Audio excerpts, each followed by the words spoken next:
and in Livingston counties. We can go in for a nice close look to show you Genesee County dealing with a significant warning actually at the moment, while both Livingston and Oakland counties here are mainly looking at 1-inch hail and 60-mile-an-hour damaging wind gusts from the west and the north as that line moves in, and this goes until about 1:30 in the morning. So this warning goes for just a little more than an hour as we begin again that coverage going on into the night ahead. So that's the first of our warnings. The issue, and what you see highlighted right here when we look at Genesee County to the north, this is that portion that's going to move its way down here as it continues to follow all the way down to the southeast.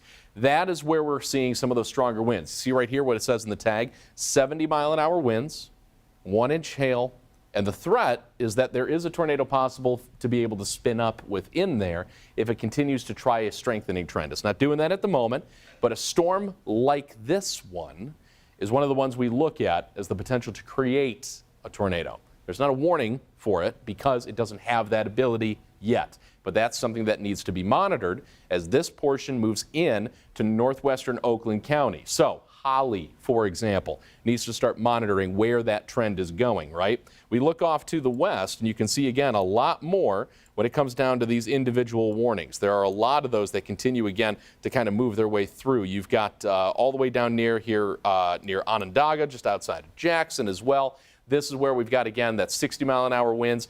Again, with the tag right here that says tornado possible, that's within this cell right here. That's moving its way actually, so outside of Lansing, my apologies there, moving from Lansing all the way down here as we work our way down 96. So that is one of the cells moving eventually into that eastern portion, into Livingston County that we're going to have to watch for going on through the rest of this evening. The overall line here is broad.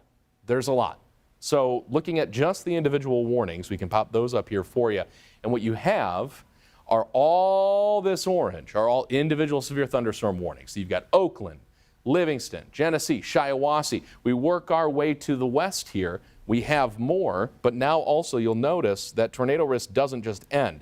There is still a tornado warning right here just to the northeast of Kalamazoo. You follow this line all the way down to the southwest, and if we put the radar here back on it as well, what you'll see is that line extends all the way down toward Michigan City, right down to the southwest, right at the very bottom of Lake Michigan. This is what we were talking about earlier, all the way through the day, that as this line moves its way to the east, it has that chance to try and weaken, but it's just not doing that.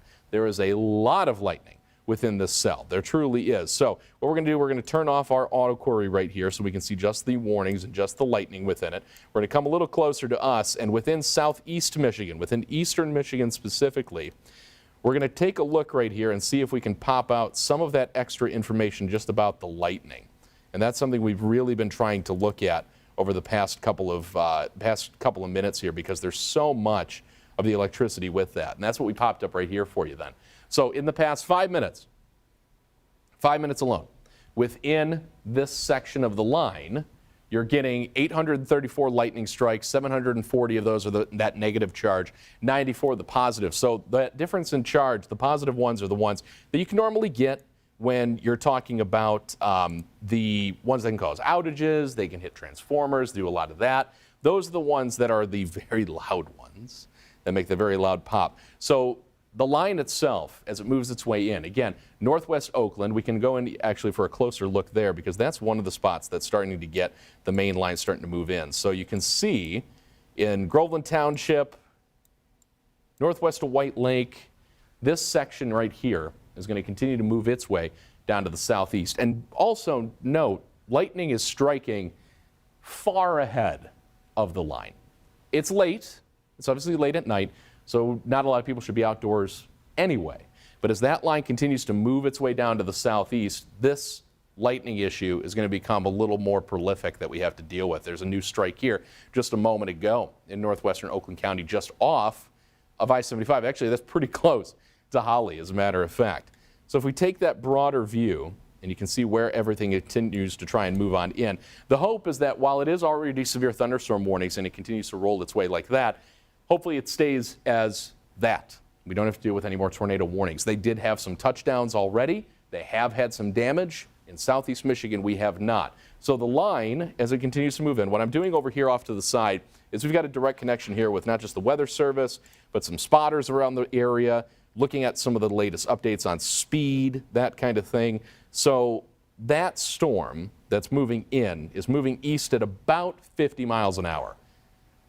That's not a bad clip. That's good. We want to try and get it out of here a little faster, right, so that we can all get a chance to go to sleep tonight. So what we've got, we can time this out. We're going to take a wider view. We'll draw this line out here for you all the way up into the thumb, and we'll trace this out to the west. We're going to bring it east so that it reaches at about 50 miles an hour. That's going to be right about here. That's going to get us halfway through the area in about an hour. So, based on that timeline, this line should clear the area completely by about 2 to 2:30 in the morning. That appears to be the timeline. This is our estimated arrivals for some of that area. Lapeer by about 12:30 for the main part of the line. You're hearing thunder already. You are. You're getting rain already. But the main part of the line should be there within the next couple of minutes. Fenton, 12:36. Jackson, 12:57. White Lake, 1:07 in the morning. Waterford by about 1:15 in the morning. Commerce Township around 1:24 in the morning. So an hour from now is that eastern edge of this timeline. So even though you've got this warning already for you, the way the line moves, you're going to see it far north of you. You're going to hear it. But it actually moving into your area, that's not until 1:24. So it's going to take some time. Now, while that continues, again, to move its way to the east here, those two warnings that we've got, let's bring in our auto detection again and see if we can kind of piece a couple of these together. So Genesee County is still that one. This part here moving into northwestern Oakland at, again, a pretty good clip. The reason it keeps wanting to grab that one the most is because it's got the 70-mile-an-hour tag and it's got that tornado possible tag. That's what we look at. So rotation tonight on velocity has not been doing well because now we've got some cooler air that's been trying to pop on in. You've got a whole smattering of colors all over the place. This looks like a bunch of cotton candy, right? It's hard to even see what's going on. So what we can do is we'll turn off that query so you can see this. And what I look for are these little kinks in the line. We're not looking for a big, broad area of rotation. That's not what tonight is about anymore. We look for these little kinks in the line. Can you see them? Follow right here. We got a little kink right there. We got a little one up to the north right here. Those are spots that have a chance to try and want to spin. Now, in Livingston and in Oakland counties, look at this nice broad sweep all the way down to the southwest. It divides the two areas of air. From right here, it's a smooth line all the way down to the southwest. That's good. That means we don't have any rotation along the line moving into Livingston County. We don't have any rotation along the line moving into Oakland County.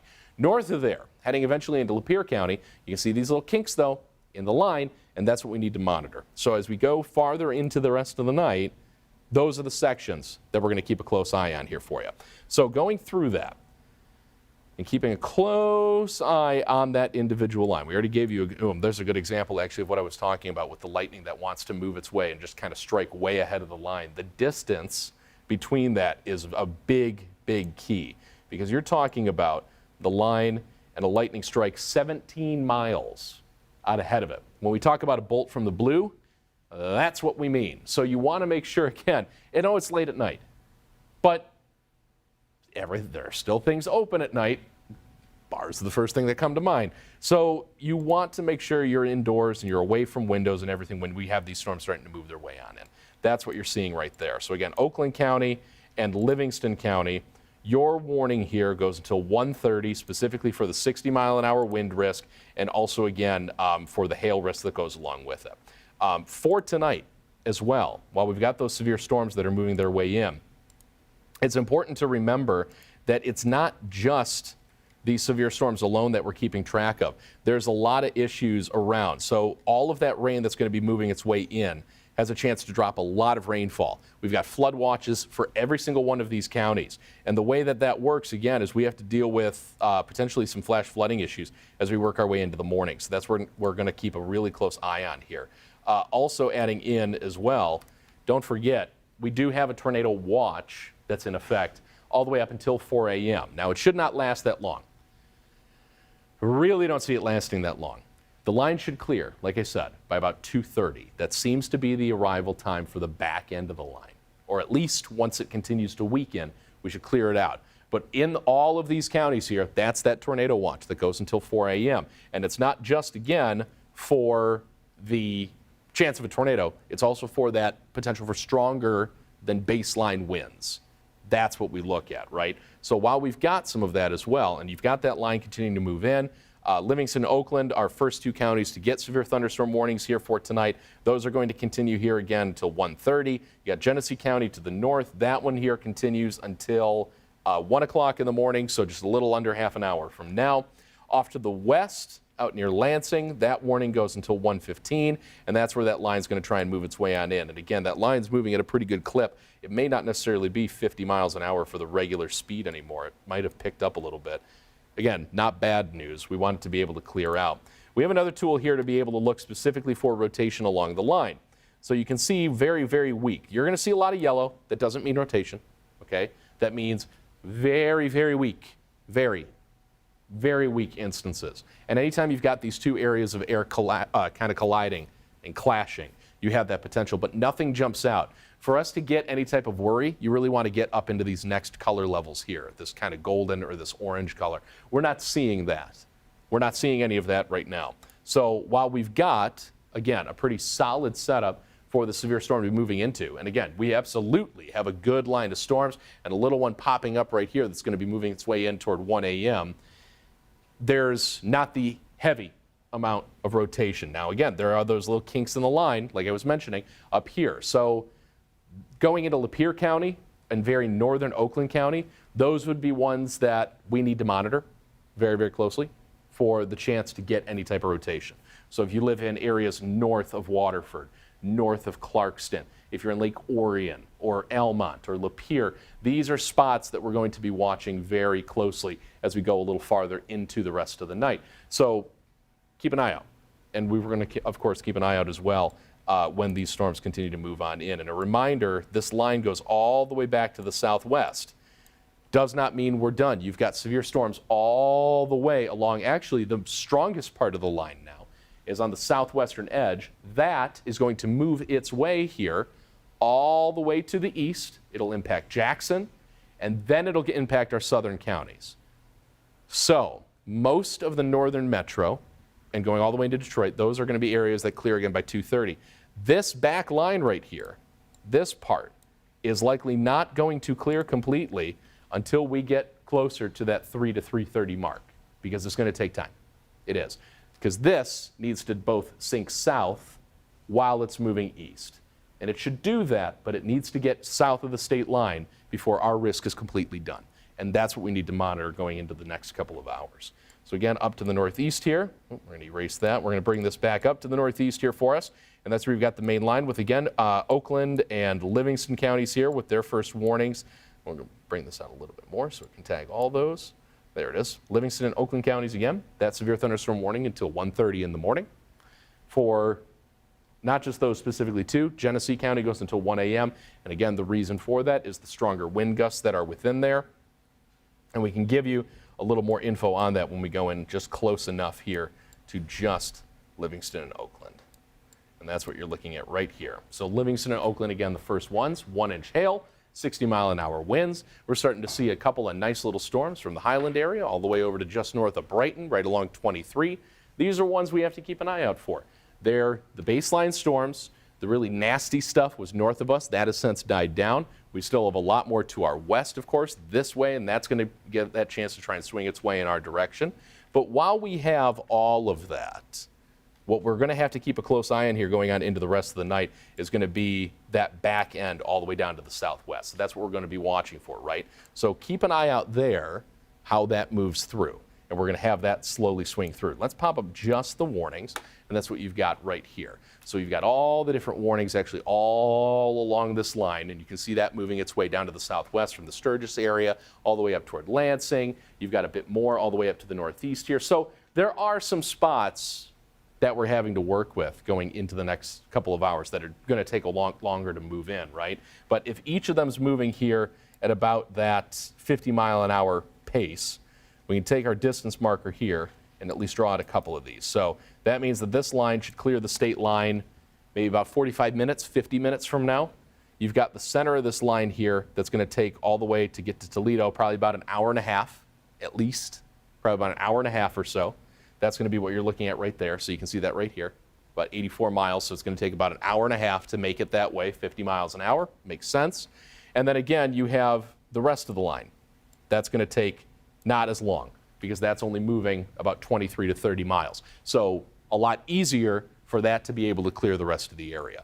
So based on those expectations, we should see the rest of the severe weather get out of the region by about 2:30 at the latest.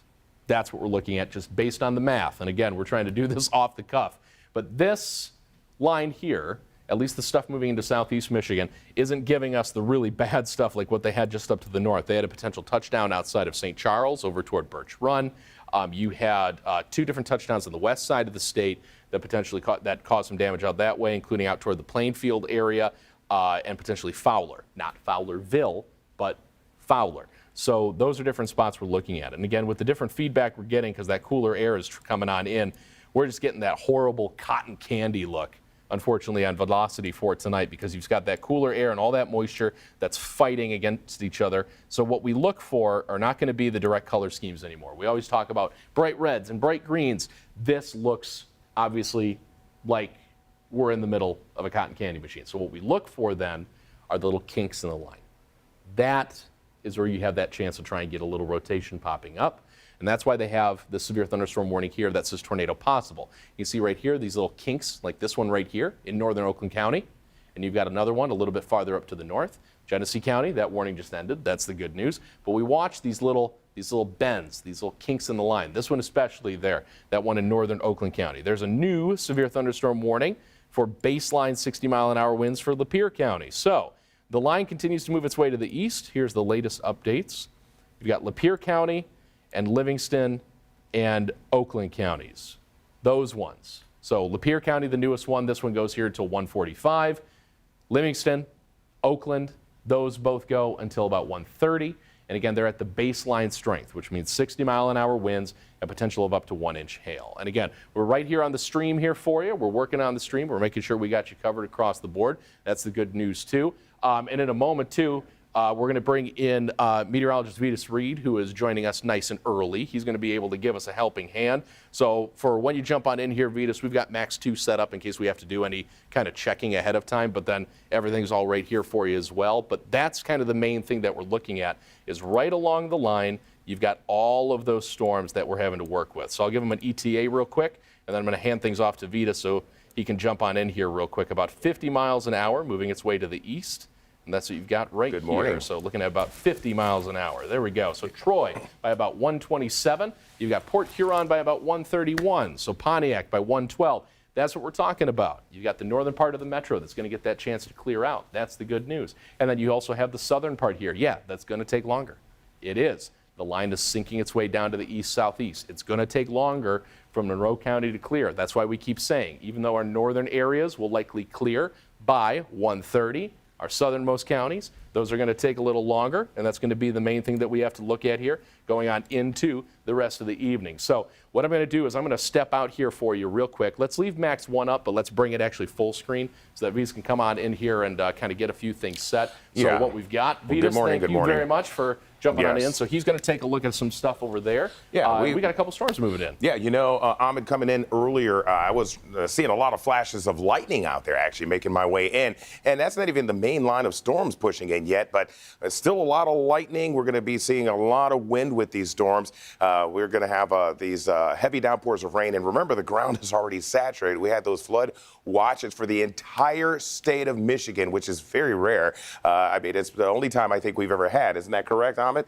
Only time we've had the lower peninsula and upper peninsula. So, I mean, That's pretty crazy, right? Absolutely. I mean, the fact that we've got those Yeah. flood watches across the board is just wild. It's Yeah. a ton of rainfall. I mean, it's a lot of rain. So with the ground being saturated, that means when we get those strong gusty winds, 60+ mile per hour winds with these severe thunderstorm warnings pushing in, well, what does that mean? Trees can come down, that could take out power lines, and then also cause hazards for folks out there driving, because you can get a big branch or a tree coming down on a roadway or even a home. So this is one of the main concerns we're looking here. So once again, we're looking at active severe thunderstorm warnings that are stretching down just east of Flint, all the counties here, all the way back towards Ingham County, towards Lansing, and this is going to continue to make its way into the Detroit metro. So we're looking at the thunderstorm warnings that are now added, and that's including up towards looking at back towards where you're in Novi, if you're in Pontiac, these areas. So we're going to continue to look at these severe thunderstorm warnings. So severe thunderstorm warnings until about 1:45. This storm line has to push through, and this is going to continue to take its time across the area. So as we continue to take a look here, we can see these thunderstorms have a pretty good punch in them, and some of them actually had some rotation, right? Yeah, and we actually had a couple of those tornado warnings up to the north and to the west. So we've been holding on to, I think the peak that we had was Genesee County at about 70 mile an hour for some of the gusts. Yeah, which is pretty impressive. So we're seeing that up here. So let's kind of zoom out and kind of take a little walk through the neighborhood here and see what we're tracking here. So we can see that we have up towards what he was just mentioning, Genesee County, just east of Flint. So we have Lapeer County. So we have a severe thunderstorm warning right now for Lapeer County, and it looks like we're looking at some hail that's looking pretty decent there as we're going in through this late overnight. There could be almost 1-inch size hail, winds gusting up to wind speeds about 60 miles per hour. Now this storm's at a pretty good peg. This thing has a lot of energy that's kind of working with all that warm, moist air that we have out there. So we're looking at, once again, Lapeer County, severe thunderstorm warning, and that's going to be continuing until about 1:45. As we go a little bit further south, we can see that we do have more thunderstorm activity that's pushing through the area. So we also have severe thunderstorm warnings for Livingston and also Oakland County, and this is going to be until 1:30. So once again, we're looking at until 1:30, Oakland County, Livingston County, severe thunderstorm warning. No tornado warnings have popped yet, but there's still the potential for some of these cells to have rotation in them, and they have history of rotation just back to the west, northwest of us. So that's one of the things we're watching. So this is going to be especially a wind event, if not anything, with heavy rain, lightning, and you have to worry about cloud to ground lightning bolts that can actually cause fires as well, because there's some pretty good lightning, as you can see, impressive with these cells pushing through. So once again, until 1:30, looking at Livingston and Oakland County, severe thunderstorm warning with winds up to about 60 miles per hour, and that in itself can cause damage to a roof or to a structure. So you want to be in interior portion of your house. A lot of folks are going to bed, or you're those late folks up and you're seeing all those flashes of lightning outside of your window. That's one of those things that will get your attention. So as Ahmed is zooming this in for me, you can see as far as when we go to this mode here, this is called velocity. When you cross over and you see that little look of looking different. So as we scan the skies with our radar that's up here, so you look at the radar and we look for these little notches like up here. You have a little bit up here in Lapeer. There's a little bit of a notch here. So when we have these little notches, that's called velocity. So we're in a velocity mode. Velocity basically meaning the directions that the raindrops are, and are they going away from the radar or going toward the radar? And so like we're seeing this activity moving away from the radar, this activity is moving towards the radar, and sometimes when you have it close together, that indicates there's rotation. So these cells can actually have some rotation out there. So as he's zooming in, you can kind of see this area here. Sometimes you get what's called an inflow. As this line is pushing forward with a pretty good force, what you do have is that inflow or that notching going on. Now, we don't have what's called a couplet or anything that's actually occurred yet. That means when we have those two wrapping forces actually connecting, basically creating that vorticity or that spin. So we don't have that officially yet, but there is some rotation in some of these cells. So that's something that can happen in a moment's notice. So once again, we're watching these thunderstorms pushing into Waterford, just north of Novi, Genoa, and so we're going to continue to see that. And it looks like we're seeing this rain coming down. Hail size could be about 1 inch in diameter. So, we're parked out in the parking lot there, Ahmed. We'll see what we have dinged on the car. Hopefully not, because, it can happen. Every single time. And actually, while we're at it, too, let's, for the control room back there, let's have them make sure, pop up, actually, Max 1. We'll keep that at the wall, by the way, for them, for the control room back there. Before I forget, we want to make sure we keep that back there so we've got that controlling. from the computer there. We were able to kind of bring that around and keep that rolling. But also, if we can, Vitas was just mentioning all about the lightning, how there's so much that's been moving in. If it's possible for us to pop up the tower cam for everybody at home. Yeah, you can see outside. Yeah, we can see all the flashes that have been happening right there on the horizon. I mean, there's a lot of them that have been really ripping through. I saw one a moment ago that kind of did that whole kind of daisy chain across the sky. 100%. When I was driving in, I could see it there. And you see all those lightning strikes, and that's kind of looking to the northeast from our camera shot, but it's impressive. And we have still more coming. And so when we have all that lightning, it can be quite dangerous. And one of the things that are indicators that sometimes you see a thunderstorm or a thunderstorm cell getting stronger, well, you have much more rapid lightning and intense lightning. And you guys may be woken up by the lightning strikes, but that is something that can be a concern. But, real quick back here on the radar, as we're taking a look at Livingston, Oakland radar indicated. So here's the thing. When you talk about radar indicator, the radar is looking at the potential for hail or rotation. So one of the things that we were looking at is down here towards the west. So we're west of like Chelsea, Manchester, Ann Arbor. You get west of Washtenaw County, and we're looking just over towards Jackson County. So radar indicated. So we have a severe thunderstorm warning, but it says the threat tornado possible. So whenever we see like a tornado possible signature on the warning, that means there is maybe some strong rotation in that cell. So those are one of the things that we watch very closely. So over towards Jackson County, it's in these line of thunderstorms here, and we actually had a pretty good line of tornado activity there that was west. And you're talking about going west on I-94. So if you're on the highway and you don't really need to get out and drive, well, Ahmed, I wouldn't get out and drive, right? I mean, it's like kind of hang out, just chill out for a minute, well, right? And especially with some of that, too, like with the flooding that we've been seeing, especially even up north, it doesn't take a lot for that water to have a lot of issues. We kind of make the joke here, too. Underneath that flood water, you don't know exactly how deep it is, but it's also Michigan. You don't know how big the pothole is that's underneath that water. That's a mini lake. Yeah, so you don't want to drive through that. So once again, we're going to continue to track all of these thunderstorms starting to make their way through our area. So as we go a little bit further north, you're going to just track it a little north there for me.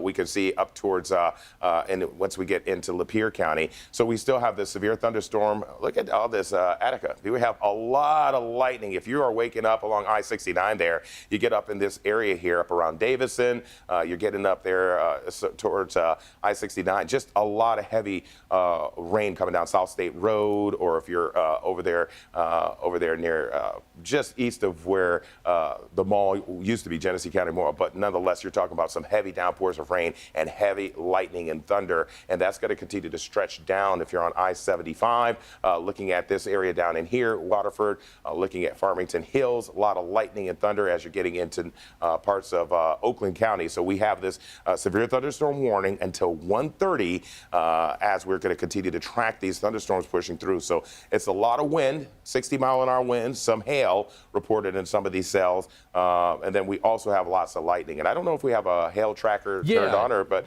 we might be able to peek and see some of that. Yeah, see if what we're seeing on the radar with the hail, and maybe we could track that. But you can see how the line is with the thunderstorms as they're moving diagonally from northwest to southeast over into the Detroit metro. So a lot of counties are starting to see that. So you're starting to see these little pop-ups starting to see a little bit. Yeah, it doesn't seem to be like we're getting anything big. They had the ping pong ball size hail on the northwest part of the state here just a little bit earlier outside of Grand Rapids. But for us, we've been sticking, looks like pretty tiny, more like the pea size, or at least smaller than quarter. So staying below that severe limit for right now. Yeah, a little bit ago, I had called my parents. It was around, I'd say about 10 when those storms were west of them, just around before 10 o'clock.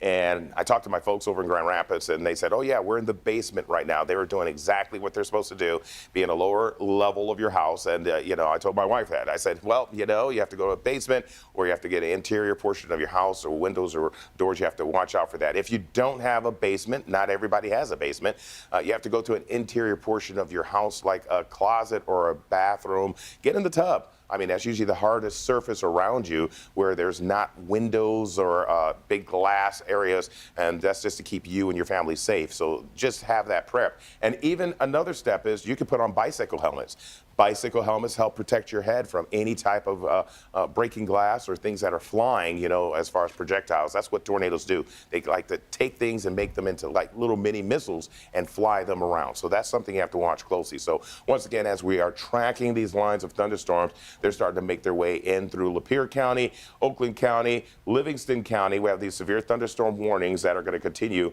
for the next, we're sitting here at 12:50, so about another 40-45 minutes. We actually just got an update in from Lapeer, from Fire Chief, one of our sources actually up there in Lapeer County, a confirmed lightning strike causing a house fire in Lapeer right now. Oh, really? So emergency Okay. crews are responding in the storm right now to one of the lightning strikes. So let me try and zoom on in on Lapeer County for you. It looks like, according to the fire chief, the lightning struck a chimney there and began to cause a fire. Exactly. See that, and that is one of the concerns. And even though you may have lightning rods, some people install lightning rods. A lot of businesses do that to try to conduct the lightning down and ground the house and take it down and spread the lightning across the ground. But nonetheless, a lot of houses don't have that. So you have a chimney, you have an antenna, you have something just the top of your house can be a point of attraction for lightning bolts. And like we were just showing you on the tower cam, a lot of lightning, vivid lightning with this.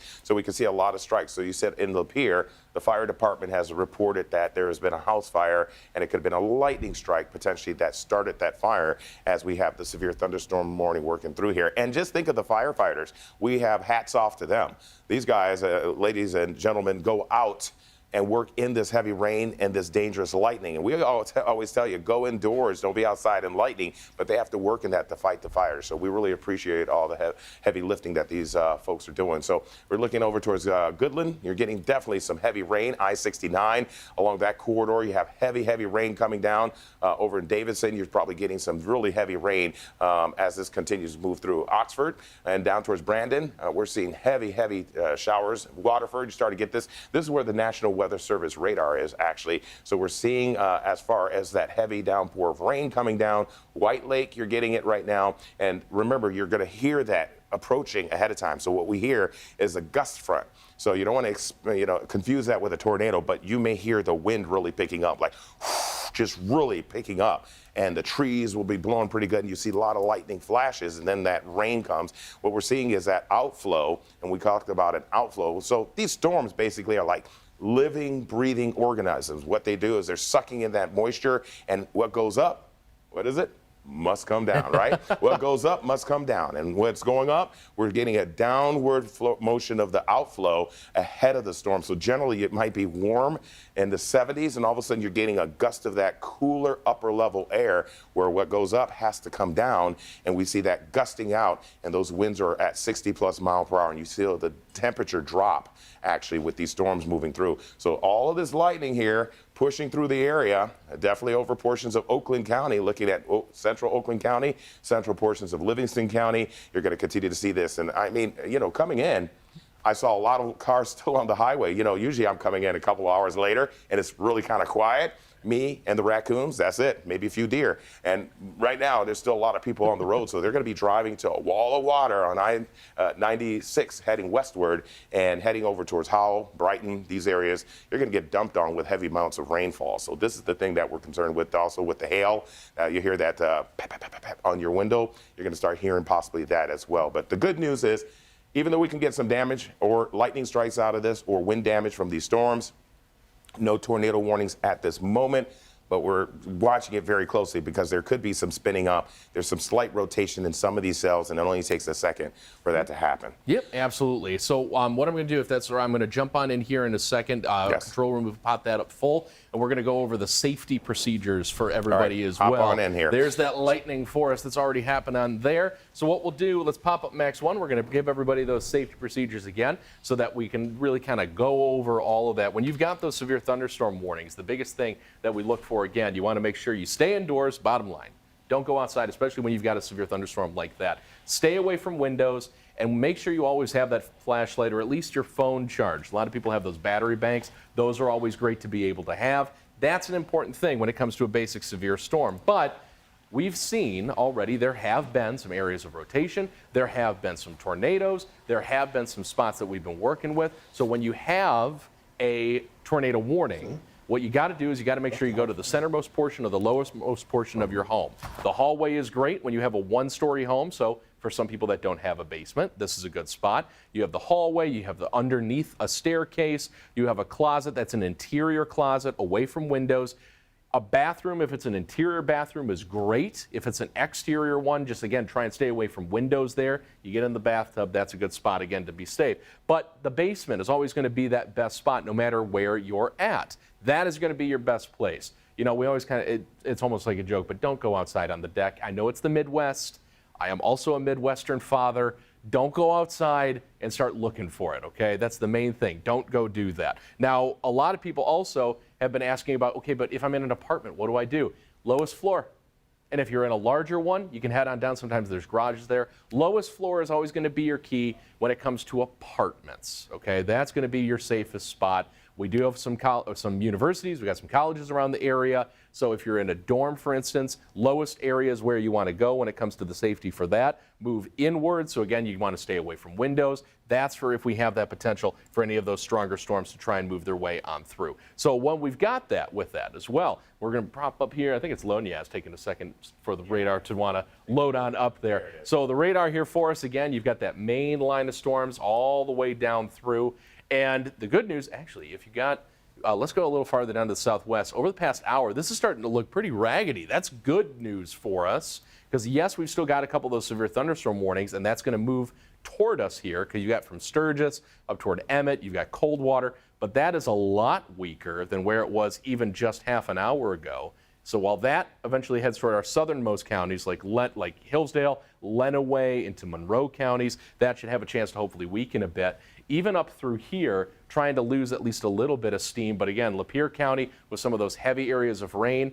And Vitas, if correct me if I'm wrong, I think you might maybe see the same thing here. The storm is starting to cross the county line over towards St. Clair County, but they haven't done anything new with it yet, so that might be giving us a good sign that hopefully this portion of the line at least is trying to weaken a little bit. Right. I mean, if you know, as it continues to move forward, I mean, forward motion, you're going to have that, and it could weaken. Like you said, that would be great if we're trying to get some, you know, lessening intensity. I mean, sometimes these storms will make their way north, lose a little bit of luster, but then some of the energy will move and meander south. So even that line looks a little raggedy down there. The good news is that it's going to kind of go to, it's moving northwest from northwest to southeast. It may clip, you know, when you talk about maybe Washtenaw County or back towards Lenawee County. But yeah, indeed, just like you said. And even with that too, I think they're starting to see some of those signs too. We got what's called, so the Storm Prediction Center and the National Weather Service, they'll issue what's called a mesoscale discussion. And they issue those all the way through a severe weather event leading up to it and then even during it. And what we got was a new update here, a new discussion that's mentioning the potential for this to continue into northern Ohio. So we can take a broader view then of this and kind of give the whole line. So that's going to eventually move down to the southeast and into northern Ohio. But even they were saying that this portion that we have, while it is severe, again, at this moment, their exact words are that it's moving into a lot less buoyant environment going into northern Ohio, and it's not clear if the storms are going to be able to maintain that severity. That's the good news. So we've got the tornado watch for us. We have that in southeast Michigan. It has not been extended into northern Ohio because the line, as we are experiencing it, is starting to show some signs of weakening. It's the middle of the night. That has a lot of cooler air, a lot more stable of an environment. Yes, we do have those storms, and yes, they are severe. And yes, we've got the watch to be able to keep that flowing. But overall, it's going to start to make that weakening trend, especially as it tries to move into some of the downriver communities. And that's what we have to hope for. That's probably the best we've got. But I think a big thing, though, is the amount of rainfall and the lightning with this. I mean, there's a ton of lightning that you're looking at right here. Look at all of those strikes along the line. I mean, that is a really strong and powerful amount of lightning there. Yeah, and I think the main threat right now would be those wind gusts and lightning strikes. We talked about, you mentioned the fire department in Lapeer, up in Lapeer County, they're on their way, or fighting now, a fire that hit a chimney on a house. And so, of course, that is one of the threats that we worry about, getting a house struck, or even a tree nearby can split a tree or light it on fire, and part of it hits your house. These trees are big out here. So, you know, and with the ground being saturated, you're talking about the flood watch. Ahmed, we've been seeing tons of rain with these systems coming through, and all it takes is just another gust of strong wind with those roots just hanging on for their dear life, and it comes down, right? Well, and that saturated ground, like you say, I mean, it's so soft. You've had a lot of these trees, and even going through the last couple of the months of the winter, you have this whole line moving into areas where we already have had some of those really strong windy days. Oh, yeah. We had those ones with the larger power outages. We Yep. had 100K on one of those with the high wind warning. So some of these trees may even just be a little weaker, and they're starting to bud. They're starting to get some extra weight to them. So that has that chance to try and cause some outages. Obviously, you've got the line right here moving its way down to the southwest. A lot of lightning in it, a lot of water. But look at behind it, all the rain. We still have a ton of just water. And that's why we were saying earlier today, and you heard Vitas earlier in the morning, or sorry, yesterday technically, because now it's 1 a.m., right? But you heard Vitas earlier in the day talking about that risk. You had that flooding risk to go along with it. Then we heard that all the way through the day. You know, Stacey and Karen both told you that. I told you that, and we're telling you it again now, that while we have those severe storms with the strong wind potential, and we do have to watch again for really along the line, you can always get that area of rotation. Right. These really are going to be putting down a solid amount of water. So please, especially going into the morning commute here, a few hours from now, you're going to want to make sure you take it easy and keep an eye out for those road conditions. Yeah, hey, I was thinking about throwing Ahmed on the map real quick, velocity, if you want to go through that and see if you hit little hints of rotation and where they might be. Yeah, take a look down Coldwater. Coldwater's got a little bit of that inflow right there. That one's one. I thought I saw something up in Jackson County, up to the northeast here a little bit. If we go up to the northeast, look at it. You see that little kink right there? Starting to get that little bright spot. Right with that. It's changing radar. I know, there. between the radars. Yeah, it's between like, radar sites, you got to get that. Right in that sweet spot where it's stuck between the two. So actually, that's a good thing for people to know at home. The radar beams that we look at, you know, we're trying to patch in from northern Indiana, from Grand Rapids, from White Lake, and then beyond that, the closest one is going to be over in Cleveland. But right here, you can see this little kink in the line. You see some of these bright spots. So Vitas is highlighting it right there. That is kind of a spot that we always watch. It's not a tight area of rotation, but it gives you those signs that, makes your eyebrow raise up. It does. For me, that's significant. Yeah, right. It is, right? Yeah. So we got to add a little bit of lightheartedness, right? See it there, yeah. Burn off some of the stress. But you've got that little bit within the line that we have to keep an eye out for. And once you patch into the Detroit radar, it all goes wild because we've got so much of that cool it's there, air. Though. You see the green and Yes. you know that green and red close together. Have a little bit of that there. You know, you want to watch that because you know they could give a warning. And when Ahmed was telling you about being prepped, your location to go for safety, that is so important because if this triggers a tornado warning, it could take just seconds for that to touch down, right? It really does. And actually, on that same note, that's the exact reason why they have tornado possible as part of the severe thunderstorm tag. There you go. It's because, like what Vitas just said, it only takes a couple of seconds. We have all of that technology now to see rotation within a storm.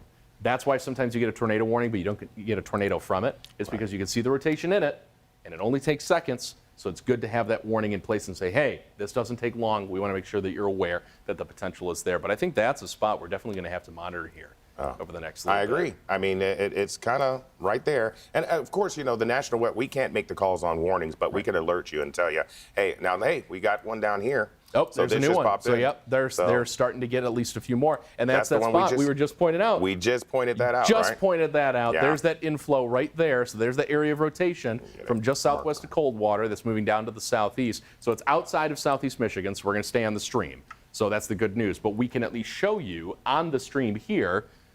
We know what we're talking about, but that's that area of rotation that's moving right along I-69 to our west. But the thing is, that has a chance to then move into Hillsdale County and then head toward the county line. If it stays on this angle, though, the good news is it might have a chance to miss Lenawee County, and that's the good thing that we want. Yeah, as it moves further south. But definitely that could, and it doesn't necessarily mean something's on the ground. It could mean there is a funnel cloud that's pretty prominent but hasn't touched down yet. But, you know, you're always concerned because we always tell people do not drive where there's a tornado. You know, you want to get out of a tornado, out of a car. But, you know, you're on the highway, I-69. We have a lot of truckers out there late driving or, you know, late travelers, and you drive down I-69, Route 12 there where it intersects right there by Coldwater. I have gotten off at that exit several times back in my day when my first market I worked at in Fort Wayne, Indiana, where I-69 runs through. When I'd come home and visit my folks in Michigan, in Grand Rapids, I remember getting off in Coldwater. McDonald's right there at the exit. And the thing is that, you know, this is crossing the highway now. right there. So. And it's right by the time that crossover. Actually, I think correct me if I'm wrong, it's got the McDonald's right there at the corner, but right on the other side is the big truck stop. Yeah, exactly. See, there we go. Yeah, I forget the name of the truck stop, which one it is, but I don't remember. I don't know if it's Love's or. Yeah, but it's right in that spot. Yeah, so, right in that area. So if you travel through that area, that's the rotation that we're having to look at right now. And again, it's outside of Southeast Michigan, and we're on our live stream right now. If we get a tornado warning in Southeast Michigan in our viewing area, then of course we're going to break into TV. But we're showing you all along the line, and that's kind of the key right there. So that's one area that had that rotation. We're keeping an eye on that little notch that may have a chance to move up into Livingston County or Western Washtenaw at one and point. that one there. That's the next one we kind of like, makes you get a little sweat on the brow. So we'll see if that call reminds you, it's, once in a while we know what we're talking about when we can give it a call, and then a couple minutes later, then the warning comes down there for it. But let's follow velocity up to the northeast just a little more. See what we have. Just to check on Oakland County and Livingston County, because it's a pretty nice sweep. It's a little smooth there. That's the good news. Yeah, we little don't have notching down here, just a little bit, but not too pronounced. A little bit of ripples along with the air. Yep, yeah, you right get the there. little And then ripples. right along, there's 23. And if we go a little bit farther up to the northeast right here, there's like a little bit on 75, but it's not anything yet. It's not very sharp.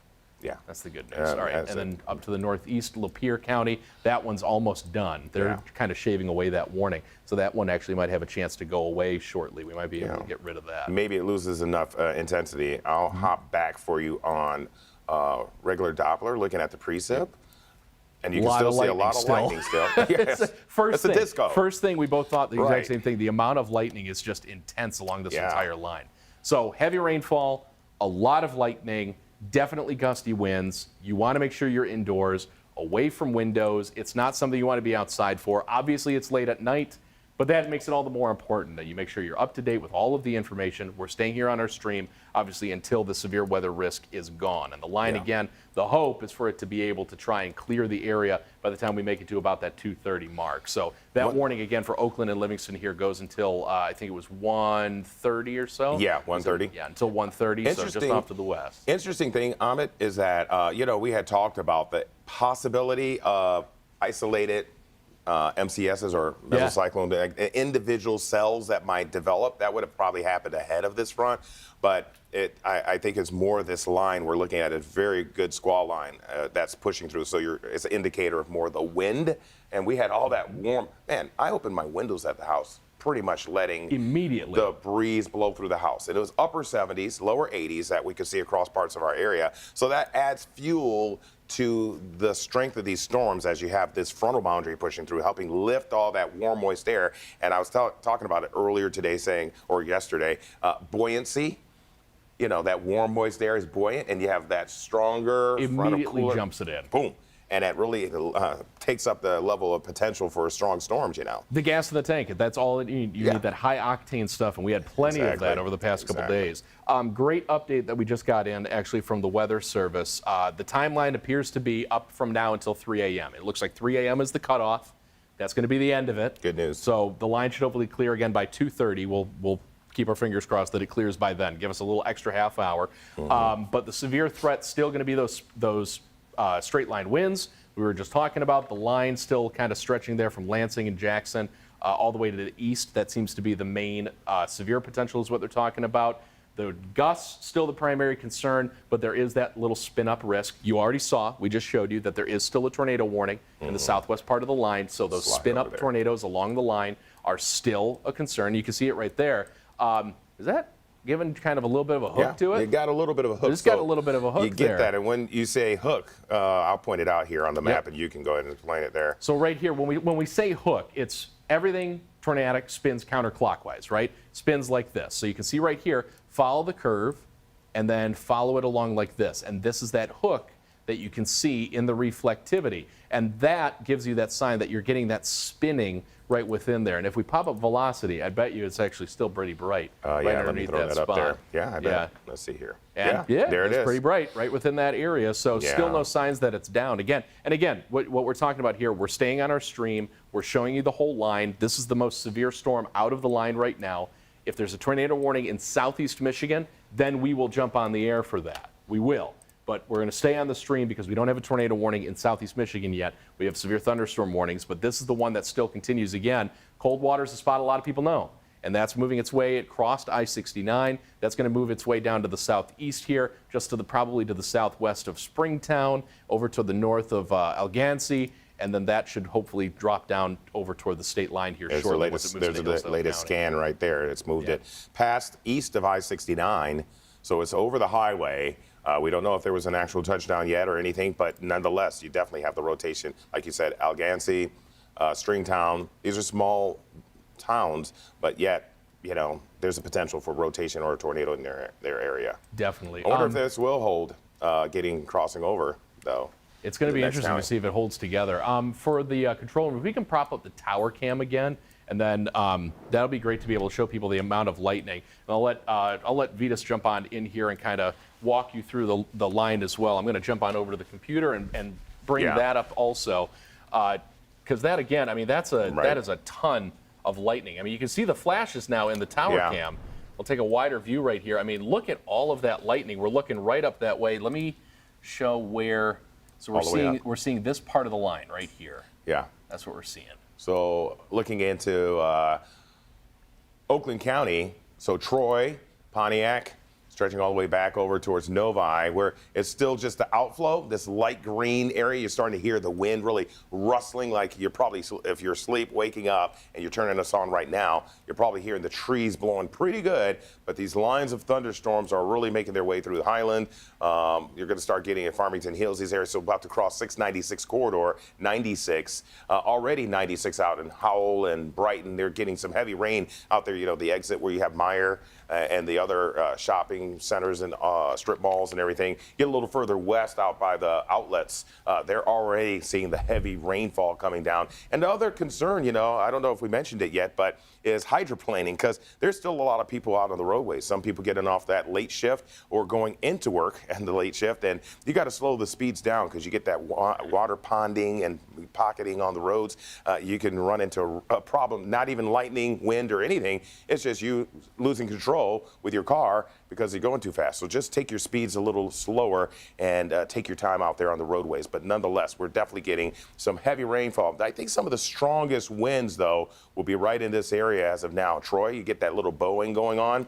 When you get that little curvature there, that's where you're getting a lot of outflow. So these will be the areas that you might get those 60-plus mile-an-hour winds. So Macomb, you're probably next in line. This crossover to Macomb County, no warning issue yet there, but you can kind of see how we're getting a little of that banding going on as you're going up I-75 there. Pontiac, you're getting definitely some pretty strong wind just south of Oakland itself. But nonetheless, you can see these right here will be indicators of strong gusty winds that are pushing from these thunderstorm cells across the area. So this squall line has a pretty good squall, and we're seeing also hail size. There's hail in these storms that are possible because these storms are pushing the air up relatively fast, and that's rain-cooled air. So you're seeing that rain droplets freezing because the upper atmosphere is much colder where the airplanes are flying. You're looking at minus temperatures up there. So down here at the surface, it's warm, it's rain, but then you get an updraft, we call it, where that air is being pushed up. Well, that water freezes, and you get those water droplets getting super cool. They start melting, coming down,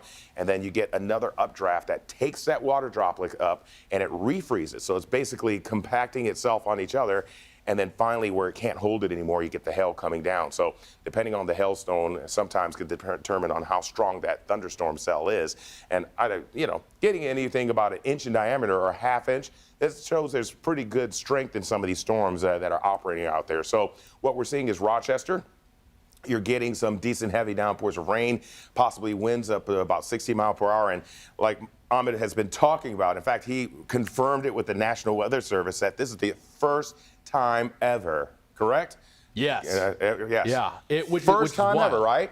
First time the entire state of Michigan at the exact same time. Wow. Every county has a flood watch. All at the same time. First time ever because of how much water there is. There was actually a couple people that did mention, they said, we haven't seen rain in a couple days, though. It's not about what you had already. Right. The ground is saturated, and we have all this coming. Yeah, and then you think about up north where all that extra snowfall came down.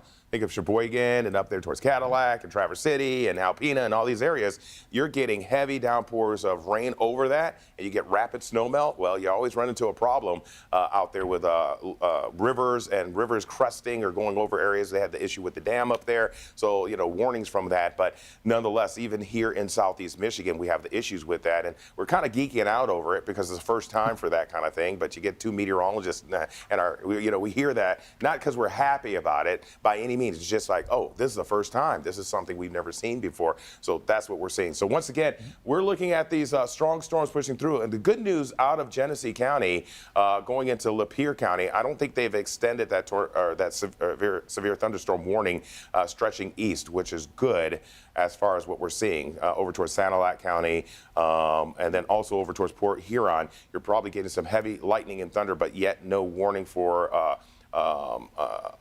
St. Clair County. So, but we are seeing lightning, a lot of it right there below that I-69 sign, but yet the winds are still gusting pretty good. So they're going to probably let this, in fact, this warning goes for about another 14 minutes. We're looking into 1:30 for Oakland County and Livingston County, but really the main strongest cell is here. We still have a little bit of rotation back here west of Summit. So these areas, I think, are the strongest. You can kind of see these things welling up here, looking kind of intense down here in this area. So even though we're getting this going through Jackson, I would kind of keep an eye on Lenawee and Washtenaw County as far as a potential. Lenawee, Washtenaw, so folks in Ann Arbor, as well as back towards looking down towards Adrian. Could we see some of this activity push through? Because if you look at that, yeah, we're cut. What you see the difference? What you're seeing is the transition between one radar is going to be Grand Rapids, and then we're also looking at these counties are split, and you're looking at our county up in our radar up in our county. So this does have some rotation in it. So what we're looking at is, once again, when we talk about rotation in these cells, a lot of them rotate. And when we're looking at velocity mode on Doppler radar, that's the beauty of Doppler radar. It's very sensitive to everything in the atmosphere. You can see birds as small as dust and bugs flying in Doppler radar. So when you see this rotating, we're looking at raindrops going either towards or away from the radar. So if you have towards or away, in between that, you get circulation. I'm wondering if anything, if we go to CC, and when I talk about CC, that's correlation coefficient. Correlation coefficient is actually, well, it could be something. It's close. Yeah, there could be something out there. So it looks like a scattery mess, basically. You're looking, this is a bunch of confetti, but actually, when we look at that, and you're putting on, when he went to that other scan there, you're looking at also rotation or debris that could be out there. So what we look for are brightly scattered areas in here. And when we see this, that means there could potentially be debris. So it's picking up small, like whether it be dust, rocks, nails, whatever, wood, anything, wood chips. When you have that, that means there potentially could be something on the ground. Now, ahead of this, we see a lot of confetti-looking activity. That's because the wind is picking up the dust. You get a lot of that. But when you get these bright colors compact in this area, when we look at coalition coefficient, what that means is it's actually showing potentially some debris. So could this have a touchdown? Could this be on the ground? Well, if it is, Cambria, you folks should be taking your shelter immediately. That means away from exterior windows and walls, move to an interior portion of your house. The safest spot, the safest structure is interior. If you have a basement, that's a good thing. You want to go to a lowest portion of your house. Ahmed was mentioning if you're in a high rise, that means you need to go away from the exterior windows, most interior portion of your house, and that would be the safest spot, like a bathroom, a bathtub that has a hard coating around it. And look at that, you get that inflow right there, that notching. So we have that curvature in the precipitation. Sometimes that precip on the radar shows some wrapping around. The raindrops will be pulled in and wrap around that rotation. And that's what we're seeing here southwest of Hillsdale. So you can see that notching, that inflow. So this thing is living, breathing. It needs that warm air. It needs that strength. It starts rotating, and you get that column of air rotating. You get that right there. So tornado warning down here in these counties down here, Branch and Hillsdale County, and that's going to be until 1:45. Radar indicated. Doesn't mean it's identified. It means our radar is picking that up, and there's a good potential. So if we go a little further north, remember we were watching that little notching. Let's just peek in here real quick, and towards Jackson County, we can still see a little bit of just a little bit right in this area. That's something we were watching Starting to give earlier. us a lot more of that straight line wind look there. Yeah. I mean, that's what we're seeing out there. Which is nice, but there's still that little bit of a notch there on that northern side. Right there, yeah. You see up in this area here, we get a little bit going on. We keep an eye on that, and also sometimes you get some rotation north of that where you get some of that red and green close together. So we're still looking at Livingston County and also Oakland County. So we're still under the severe thunderstorm warnings for these counties for about another 10 minutes. The question is, will they allow, as that crosses over down into Washtenaw County, will we get a warning from that? And then as far as Wayne County, as these storms push south, will we see the intensity? Will it hold strong enough? Now, these kind of look like it's a lot of lightning, and it's still very windy. I'm not sure. I'm thinking, as far as the reports coming in, we still have some gusty wind, but they have not extended it into Macomb County. You'd think, oh, okay, well, there's that bend, but haven't extended it, but doesn't mean it can't get strong again. I mean, these things are feeding on very warm, unstable, moist air. So I'm going to these actually things look into regenerate.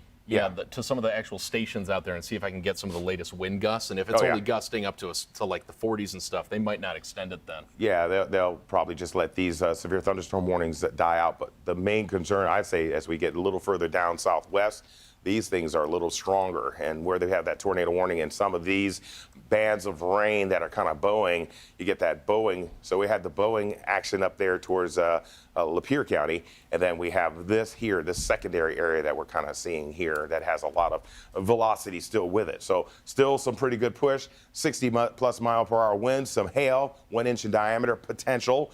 So, if you have a carport or garage, great place to park your car. You don't want to be outside. You can sometimes get dings on your car. And I have experienced over golf ball size hail before in my neighborhood back when I lived in Indianapolis. That was one of the worst hailstorms I'd ever seen. It was unbelievable. I'd never lived through that before, but having to live through it, boy, I had to replace a roof, windows, siding. It was a mess. I've been through that, but yeah, you don't want to deal with that. But hopefully we don't have anything of that intensity. But what we're looking at is possibly hail size about 3/4 of an inch. So that means about maybe a nickel. You could get nickel size hail. That could be coming down, and you'll hear that. It's kind of loud when it's coming down over your house. But not only will you hear the hail, but we have the heavy downpours of rain, the gusty winds, and right now through Jackson, we're seeing that I-94, if you're traveling that direction, you're going to have heavy amounts of rainfall going down, but then also the heavy rain continues and extends up into Livingston County and Oakland County. I'm curious real quick right here. Just want to see what's up in this little curl. I see what you're talking about. Curl right here. That was that notch I was pointing out a little bit ago, right? I'm going to flip back and forth between it so we can get it. Yeah, so remember I was talking about that one by itself? I was showing you that little red and green just a moment ago. Yeah, right in this area here. So I do have a little concern. This is kind of dipping down on its own. Well, near hell. So, well, it is hell over there. That's unfortunate. I know, it's unfortunate. Do we have some rotation in hell? Well, potentially. And I can actually get away with saying that on air. Glad we don't have any other words to talk about. But we're talking about this here.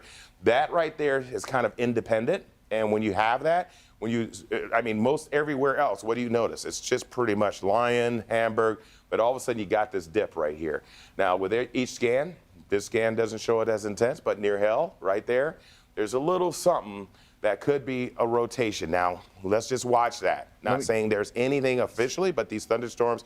This is that spot right there, those orange spots you were just pointing. Oh, there's that there updated it is. It's scan. shifted. Yeah, it's a little lesser, but still there. Hudson Mills, Hamburg, these areas. Could there be some potential rotation? And that's the rotation detection, correct? You have that? And I wonder if it's maybe trying to pick up on that little spot. That's right what I mean. Yeah, you're in there. Yeah, so you're right in there. So this little area here, it has because what sometimes we'll go back and forth, and when we're on reflectivity, this image here, reflectivity is just the beam going out from the radar, hitting the raindrops, and showing you how the intensity of the rain is.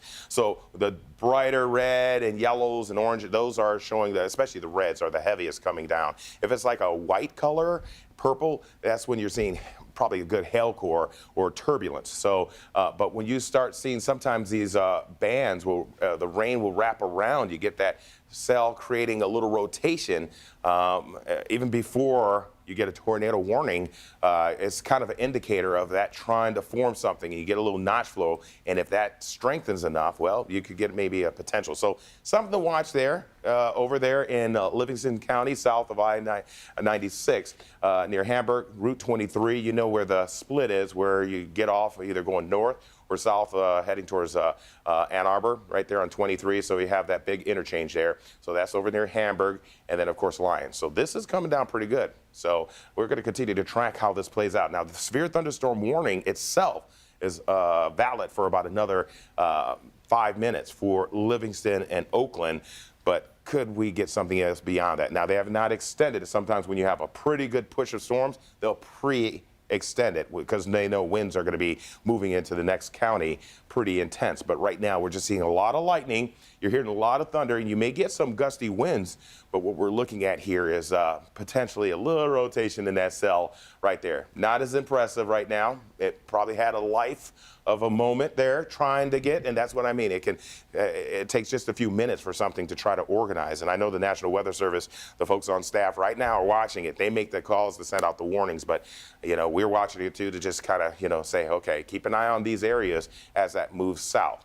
So once again, let's just peek real quick down to the south of us, down towards where we had the tornado warning, and see how that is looking. We're still showing a pretty good inflow still holding it together down there. Yeah, Hillsdale, south of that. Cambria, we mentioned that. Folks should be in their safest spot. Still an active tornado warning, radar indicated, and this is for Hillsdale County. Now, this is going to go for about another 25 minutes here, 28 minutes. So we're going to continue to track that as it moves to the southeast. Could it hold together or be strong enough to get into the southwest corner of Lenawee County? Possibly, but definitely there's a nice little inflow notch. There's some rotation or something going on. Potentially, we could have something on the ground. But even if it doesn't touch the ground, it's just a funnel cloud. It still could happen in just a moment. So you have to always be ready and already have your plan in place. So folks in the southwestern quarter of Lenawee County, I'd already say, hey, just be alert if you're watching us. If there's no warning sirens going off in your neck of the woods yet, but you should be prepped and prepared just in case this thing pops off. And that is the main concern. What you got? Just a moment ago, the severe thunderstorm warning in Livingston and Oakland counties. Looks like they are expiring that momentarily. So Livingston and Oakland counties just got the alert that they're going to allow it to expire at 1:30. So yeah, that's right good. At 1:30, they're going to allow it to expire. Okay, that's a good sign. That's a good sign that this could be more just a heavy rain, lightning, and thunder. Doesn't mean we are not totally clear out of the wood. Could something fire back up? Possibly. But yet, right now, these are looking a little more, you're seeing a little more green in between popping in to these cells. Could it be heavy rain? Yeah. Could you still get some gusty wind? Real quick, let's kind of scan back up to Macomb. Even though there's nothing happening in Macomb, I just want to kind of peek right here. Oh, yeah. Let's just kind of see what's happening right there on this individual. It's a little brighter there, though. Yeah, a little Lennox, a little something, just a little bright. Could there be a little bit of a rotation? Very light. There's no severe thunderstorm warning even in that county right now, but still, there's still enough. This is showing like probably good gusty winds. I was going to say maybe like a burst or something. Yeah, right little down burst of wind. You get those gusts. Remember, we're still looking at, this is the area that has the front, the line of storms. You're getting that gust front. So you can get a really good, 50, 60 mile an hour gust, though there's not a severe thunderstorm warning yet for Macomb. Could they issue one? Possibly, but not yet issued. We're still seeing, like what you mentioned, a good thing. They're going to let these expire, and then those will be thunderstorms pushing through. Heavy rain through Pontiac, Farmington Hills getting heavy rain, Bloomington, all of you getting heavy rain, Novi heading down towards Farmington Hills. You're going to start really picking up. You're probably hearing the thunder and seeing a lot of lightning if you're awake, but these little areas you want to hop in here. So. And let's actually pop up the tower cam again, for everybody as well. The lightning has been wild for that to be able to see. I mean, the amount of lightning has been extremely intense. We did actually just get something brand new as well when it comes to the rainfall that we were just talking about. Flood advisory issued for Livingston, Macomb, and Oakland counties through 4:30 at least. And we say at least because the amount of rainfall that you get with the runoff, that's where you can easily pick up a lot of that. So flood advisory, that's going until, again, 4:30 in the morning. Watching real close where we've got some of those warnings. There's a new one. So we just got Lenawee and Washtenaw counties, brand new severe thunderstorm warning right there. They're still watching those. That's what we're watching real that close. line is still holding. And while we've got that too, Jackson's got that tornado possible tag, and I believe that from there, while that warning continues its way down to the south, that Lenawee and Washtenaw has that tornado possible tag as well. Yep, there it was. So if we can bring the map a little bit more, there it is. Yep. So it's giving you that 60-mile-an-hour wind, tornado possible. Why does it say that? Why does it say tornado possible and it doesn't say tornado warning? Well, like we've told you before, you get a stronger severe thunderstorm. It only takes a couple of seconds for a tornado to form, but you still have a buildup to that point. And like Vitas has been mentioning too, these are living, breathing things. You know, they need that warmth. They need that moisture to be able to continue to fuel it. I like to try and give you that example of that pot of boiling water. You'll take the lid off of it and all that boiling water gets in the air, right? And that's that gas. That's that fuel that you need. We've been doing that throughout the day. So here's what we've got right here. All the flood watches. You've got a lot of flood warnings to the west where the rain that we still have on the way is parked right now. So that's going to move in our direction. You can see a little bit of the highlight there, but in here, Livingston and Oakland and Macomb counties have that flood advisory until 4:30 in the morning because of the amount of rain. That's the biggest thing. Check with something on the graphic real quick. We have a little something on the, I'm talking about the graphic itself. Oh. It's not going to load. It's taking its, I think it's thinking. Oh, gotcha. Okay. For your radar. The radar's taking a minute to go? Yeah. Okay. All right. All good. So we've got a little bit on the radar. If we can, potentially pop up Max 2, by the way. If we can pop up Max 2 from back there in the control room, yeah, we'll be able to pop up the radar actually off of that one then. So while we've got all of the heavy rainfall that's obviously moving its way on through, that's going to be a bigger issue here, tornado warning. for it. Tornado warning. We got to break in. Yep. We got to break in. All right, Ann Arbor. we gotta go. Tornado warning. Let's go. So make sure we're going to get this on the air. We're going to get this set. Make sure it stays on Max 2, and then let us know as soon as we're able to get this on the air. So we're going to keep it on Max 2 for now, and then Vitas, if you want to leave it on that one and then get Max 1 back up and running, we can work on that. So we'll work on that for now. Okay. Yep. So once again, we have tornado warning for Ann Arbor. If you're in those areas, Chelsea, Ann Arbor, tornado warning until 2:15 a.m. Washtenaw County, radar indicated. That's that cell that we're watching. So that is some of the things we're concerned. I'm going to hop over real quick and show. And then we got to make sure that Max 2 is the one that's in the background here for us too. Yeah, throw on Max 2. So what we're going to do is we're going to join on air. You know. Now for all of you right here. CBS News Detroit, this is a Next Weather Alert update. All right, good evening, everybody. Thanks for joining us here for tonight. We're breaking in on programming here on television and, of course, here on the air as well. We're going to try and bring this back up because we've got a different computer here. We want to bring our secondary weather computer back in. We have a tornado warning that has been issued here for Washtenaw County specifically. That warning, again, is in effect. This goes until... We're going to give you the specific time issued here at 1:30, moving east, unfortunately, at about 55 miles an hour, and this goes until 2:15, the specific tornado warning. This is the area of rotation along and just south of I-94. And Vitas is right behind the scene. If we can go in close right here, just to the southwest of Chelsea, and get a real close look at just southwest there of I-94, this is that notch that we have been tracking on our live stream here for an hour and a half.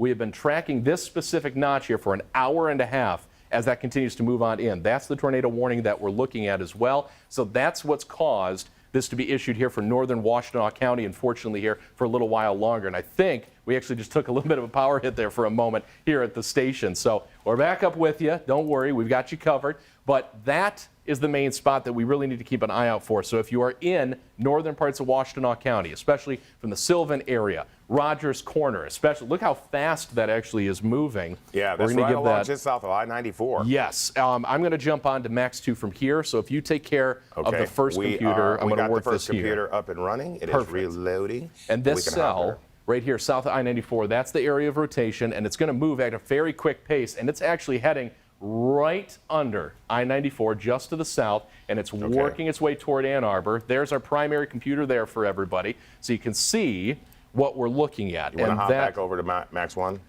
Let's keep it actually on the second one for right now, because while that rotation again continues to move its way all the way off to the east toward Ann Arbor, that notch is pretty strong as a matter of fact. So this tornado warning again goes until 2:15. This is the first one that we've got in southeast Michigan again. Let's pop up CC. Let's pop up the correlation coefficient as well. So you can see some of the estimated arrival times right there for it actually over toward The Skyline track area by about 207. So we've got a few of these built in here so you know some of the major areas right around you. Out toward the Heartland Health Center as well. We'll get that actually erased here in a second. We'll get the correlation coefficient then loaded up here in just a moment for everybody also. And if we could, let's actually have the control room, if they can pop up max 1 and bring up our radar for everybody also. We keep on taking those power hits here. Unfortunately, we've got radar up here for you now. We're back to That's max 1. the main spot that we've got moving into northern Washtenaw County. And that's going to be kind of the tricky part. Vitas, when you were looking at the CC there, let's see, there's the latest update. It doesn't look like we have anything too bright with the rotation. That's the good news. Let's head back to velocity then on that one. Okay. Yeah, we're getting some good power blinks in here as well. That's a lot of lightning. Yeah, I mean, you're seeing it right there, that rotation. Yep. And that's the thing that we worry about. I mean, it's just south of I-94. Yep. That's the exact spot that we're really looking at, very, very close. That we've got pointed out for you on the screen is very specific to where that rotation is. And there's a lot of lightning. If you want to bring up Ahmed once again, just let's bring up the outside. You can take a look. There he is. Yeah, All right. there's that rotation right here. Mm-hmm. And if that continues to the east, so I'm going to actually step over this way because it looks to be tracing out. I mean, it jumped from the county line to right there in just about 5 minutes. So it's going to work its way still right over toward Ann Arbor. If you are in areas just outside of the Jerusalem area, north of Rogers Corner, from Lima, going right along I-94. Let's go to the east just a little bit more right here. You're going to make it all the way toward where M14, you've got 94, and the main road's going into Ann Arbor. That bend is where that area of rotation is heading towards. So if you're in that spot, you need to make sure you are in your shelter and in your safe place here for tonight. This tornado warning goes until 2:15, and that's why we're breaking in. And by the way, some of the programming that we had for you, I believe it's starting to end right now, but the very end of the comic show you were able to see on WKBD Channel 50. We're luckily breaking in here right at the very, very tail end of that. And while we go on into the night, yeah, we're taking some heavy-duty power hits here for us. You hear that? Yeah, right we've got there. a lot of loud So, lightning outside our studio right now. We just got smacked with lightning, and you can hear the rain really coming down on the rooftop, but he almost felt it. It rumbled the entire studio. You could feel the vibration here inside the studio. Yeah, and actually, we just got hammered. Let's take a wider view real quick and make sure that we don't have anything with all the lightning here. That continues along the line. So we have one warning right here, the severe thunderstorm warning that includes Lenawee and Washtenaw counties, the tornado warning in northern parts of Washtenaw County, the rotation here moving just south of I-94. If you are in northern Washtenaw County, you need to be in your basement. If you do not have a basement, there is another safe place for you to be able to go. You want to make sure you're in the most interior portion of your home, away from windows. Those are the safe spots. We're popping it up here for you right now. If you have a single floor home, stairs, hallway, closet, these are the safe spots in the interior. A bathroom away from windows, inside the bathtub, those are the great spots to go. You want to make sure those are the safest places. You take a blanket with yourself. You can cover yourself up with that. Have your phone with you. You can watch us on our stream in there if you're away from the TV. We've got you covered on the CBS News app and on our website and Pluto TV. But the basement's another safe place. And with the university right there. And the university's right there. You know. So dorms, we've got you covered. Apartments and dorms, what you need to do is move to the interior of the building, head to the lowest level. The laundry room, bathrooms, if there's a garage on that bottom floor, those are places to go, especially since, again, Ann Arbor is directly within the path of this area of rotation. You are in that tornado warning. Obviously, everybody is still there. I mean, it is a week night for the University of Michigan. You need to make sure, if you are in a dorm, if you're in one of those tall apartments, head to the lowest level right now. We've got you covered. I'm making sure you're informed on this, but that area of rotation is trying to tighten up pretty good. I'm going to go back we to want the to make sure radar we're on image top here of for it. you so you can track it. Yes. Because we still have even just west of Lenawee. So this is a very volatile system because on I-94 there, Ahmed, this starts making its way into much more of a higher populated area. It's more rural right now, but still we're concerned along I-94 as you point that out there. Yep, and that's exactly where it is. If we can, let's jump velocity on up there real quick. Okay. And we've been taking so many power hits from these lightning strikes. I mean, that's part of the reason it keeps wanting to go back and forth. There's that notch that's trying to move its way over. They're kind of shaving it away a little bit, but that's that area of rotation as it moves its way toward Ann Arbor. Not seeing the bright spots, so that's the good news, but it's still trying to get a little bit of that going right there. And it's still just south of I-94, like literally. Okay, here's the latest scan there. Take a look at that. You see how it's Still here. a little bit of that inflow notch right there. Right here. So just to the south. I wonder if we can let's go in like really, really close, Okay. right within that spot. We might be able to get a couple of localized roads right on that as well. That might give us something. There we go. So South Parker Road, I believe that is. Yeah, South Parker Road, moving right Liberty. along West Liberty. You can see, I think that's Chestnut Boulevard right there is where that rotation is moving right on top of you, and it's going to continue to move again to the east. And if we track a little bit more to the east, right along West Liberty, I mean, this thing's been moving directly west to east. The polo fields. It's out there by horses. There it is. Yep. So all the polo fields in Ann Arbor there. You've got Zeeb Road, so South Zeeb Road, right along Liberty. There's Sullivan School. All right. yeah. So right along Jackson Road, major roadway right there. That's one of the spots that we have to look at as this area of rotation, again, continues to move in that direction. So make sure you are in your basement or in that interior portion of your home, or like we just told you, if you have an apartment or you're in a dorm room there at the University of Michigan, get to that lowest portion There's of your your home. rotation tracker. That is a lot of rotation That's a right lot along of that rotation line. popping up there, There man. is. So when you see that, just when you get the rotation showing, well, that's showing that there's a good chance for a funnel cloud. If it hasn't touched down yet, well, let's go real quick over to. I'm gonna hop on CC there, man. And here you can if we've see got there's anything. just not anything real bright, but there's Not definitely anything maybe. direct. Yeah. If there was, it would be right within probably this, right within that little spot right there, just to the south of 94. This would be kind of one of the areas. That would be a spot. So let's remember this. I'll keep my mark right here. Let's bring velocity back in All right. and see if we've got anything trying to hit within that spot. So it'd be right around here. So that's moving a little bit further Yeah. to the east. So depending on how But rapidly it's getting CC brighter. updates with the velocity, it's definitely possible. Yeah, look at the brighter return here. It's We a little are. brighter, and then also I have a concern. See that back notch, that rear flanking downdraft? We're starting to get that quick. Yeah, starting to pop in there. So one of the things to watch there, and then ahead of it, you're seeing that that red close to the green, and then you get that notch in. And so the National Weather Service sees that, and they issue a TVS signature pops up for them. And what does that mean? A tornado vortex signature. And then when that hits you, they hit that warning horn and alert everybody. And that's what we have out there. So this is getting closer to Ann Arbor, and it looks a little more pronounced. I'm worried.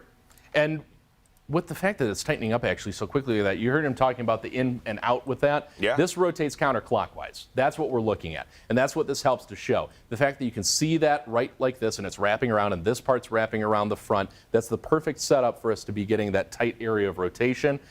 We have a couple of spotters actually in that area. I'm trying to check with them to see if there's anything moving its way on in there. They said the wind is actually picking up pretty quickly right within that area. So again, you need to make sure that you're in your sheltered location in northern portions of Washtenaw County. We're tracking that one area of rotation heading right toward Ann Arbor. If you're at the University of Michigan, if you're in a dorm, if you're in an apartment, head to that lowest portion of that building. Get down to the lowest portion.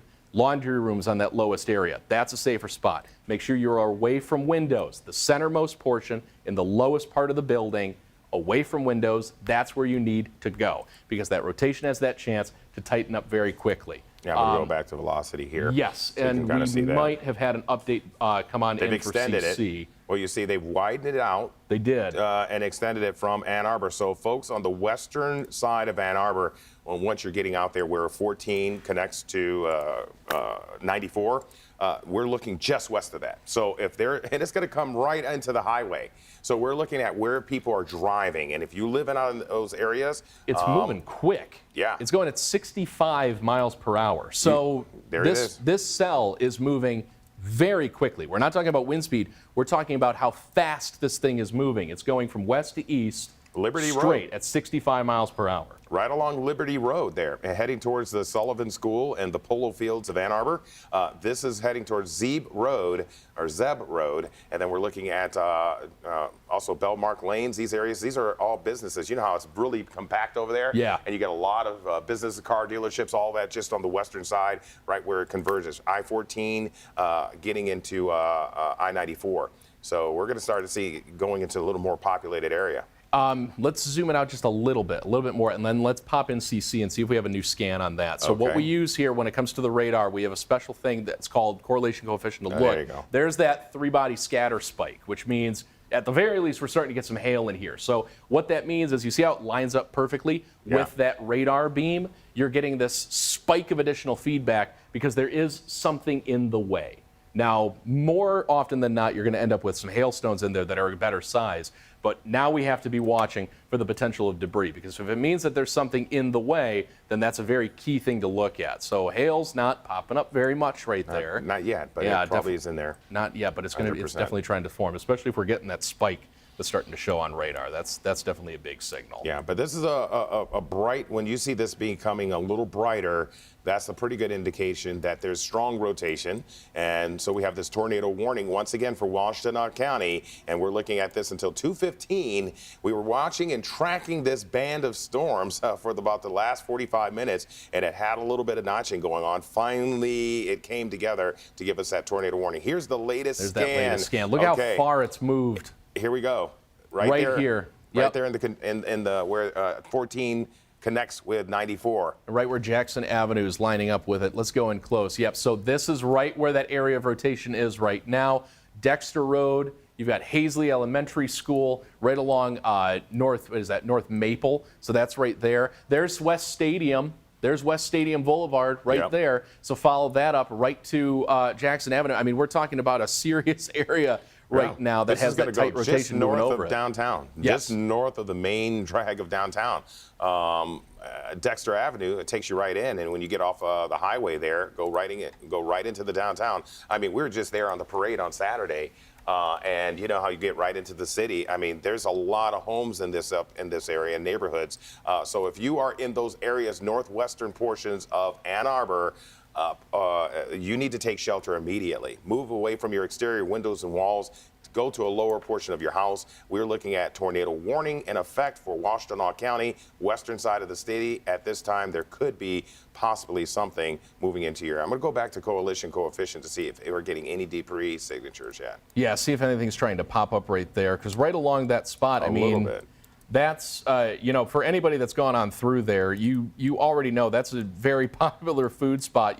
That's, I believe it's, you got Veterans Memorial Park just like right north of that area of rotation. So a lot of this that you're getting, you can see that little bit of a bump right in there.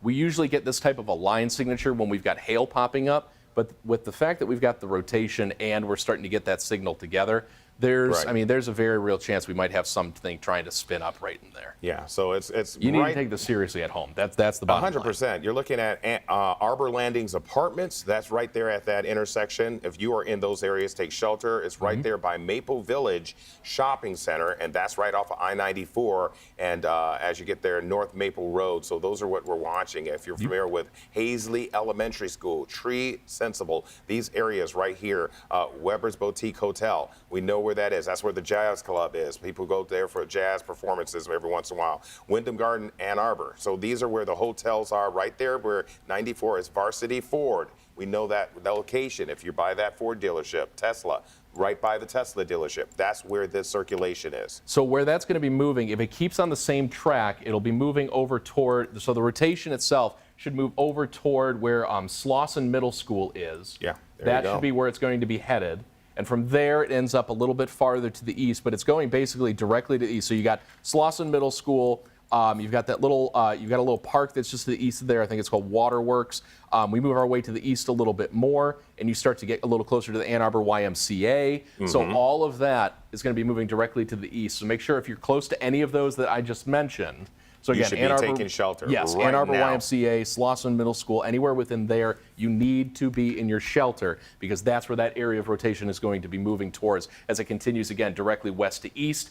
We've been tracking this area of rotation for an hour and a half when it started west of Jackson, and it finally decided that it wanted to try and produce, and that's why we have this tornado warning till 2:15 in northern parts of Washtenaw County right now. Yeah, over by Ann Arbor Community Center, right there by the intersection of Dexter and North Maple Road. We're looking near the Plum Market, that shopping center. This is going to cross directly over that. So if you live in these neighborhoods, you're talking about near Evergreen Drive, Glenwood Street, Pinewood Street. We're looking over towards Hollywood Drive, Walter Drive, Carbeck Drive, Fay Drive. If you are in any of those we mentioned, Valley Drive, this is in your neighborhood. This center of circulation is about to cross over your neighborhood. If you're watching us right now, Bernice Avenue, these area, Western Drive, Harper Drive, Hasper Drive, these are areas that we're tracking right now. So, very, very dangerous situation potentially. Absolutely. So I'm zooming out just a bit so you can kind of see let's that bring rotation that- and that notching is still pretty strong. The next scan should come in here shortly. Right. Before that scan comes in, let's pop in the safety procedures one more time for him as Okay. well. That should be the very next one, because we want to make sure people know. You know, if you're at home, you need to make sure, if you're in a single floor building, if you don't have a basement, number one thing, basement's the safest place. If you don't have a basement, an interior hallway, underneath an interior staircase, closet, a bathroom away from windows. You want to get in the bathtub there. That's if you're in a single floor building. Now, if you have a basement, the basement's going to be the safest place because that's going to be that prime spot. But you want to bring some blankets with you. You want to make sure that you're protected if you go on into that sheltered area. But again, these are for a single floor home. A basement's going to be that primary one next. But also, Ann Arbor, you have U of M. And it's important to know for apartments, for dorms, what do? Go to the interior, head to the lowest floor of that building. That's going to be the safest spot when you're in a tornado warning like this again, especially moving on into Ann Arbor where you have the campus. A lot of people there. We are during the week right now. Classes are in session. So make sure, again, you head into that interior, head to the lowest portion of that building. Sometimes there's laundry rooms. You might have a garage right there. But severe storms overall, stay away from windows. That's the bottom line. Have a flashlight or have a backup power source for your phone with you. That's what you need to make sure you have in any of these storms especially. But that's what we continue to track here going on into this, because this storm activity here for us is just really nasty here, especially with this whole line moving through. It looks like they're shaving that tornado warning down a little bit more. So it's starting to move a little bit farther to the east. That little bump in There's the line. that little bit of an inflow right there. I wonder what the new velocity scan is showing for us now. Yeah, this thing because is it's already jumping. It's cranking along because it may have already passed over downtown. It's 60 to 65 miles an hour. This thing is moving to the Let east. me It get is a into fast-moving velocity. system. All right, here we go. Velocity, yeah. I mean, it's already passed over downtown. Already starting to pass over. And so there's that, and then there's the area over rotation 23. right here. There it is. There's that little bit of a notch we're still getting right within this spot. So this is the section moving over toward Gettys. There's Dixboro.